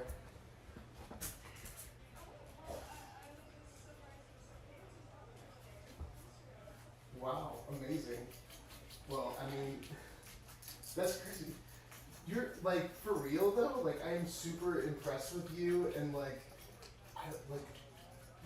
I've never watched a video of someone and, like, gotten off to it, like, the way, like, the first, like, 2-3 videos of yours, and, like, you being in high school, and then you're, like, going through all that shit, and, like, being brave enough and bold enough to, like, just expose yourself, and I would say an art form for what you do, and the way that you post your videos and your social media and all that, but, holy fuck, like, what? And then you do this? This is brilliant, like, interaction, too. Holy shit, because, like, I do social media and, like, do independent film and stuff like that, but, like, holy, oh my god. What? And then you're like, holy fuck, dude, like,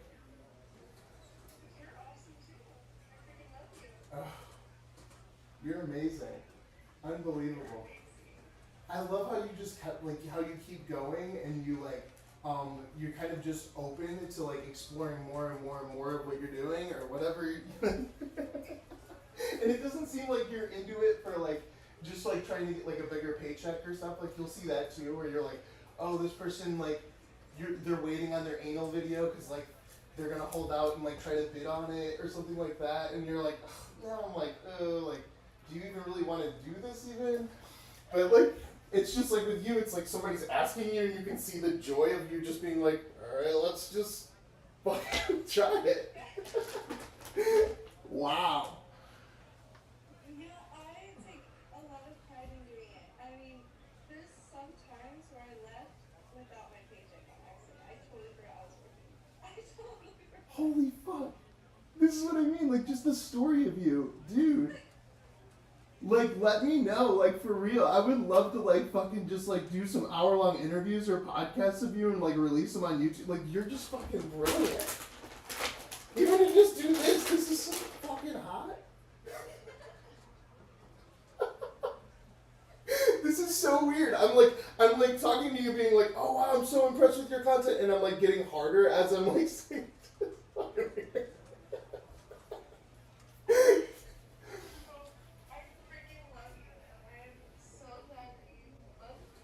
Love you as well. Brilliant shit. Keep going, please. Do whatever you want to do. Man.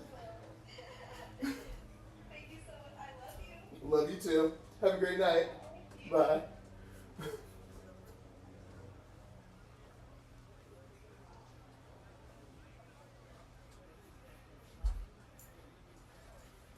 Uh-oh. Did y'all hear that? Did you hear that conversation? If you're in the privates and you know what's, then you know what's. But yeah, that was a different project I'm working on, a movie, so to speak. But holy shit. All right. Well,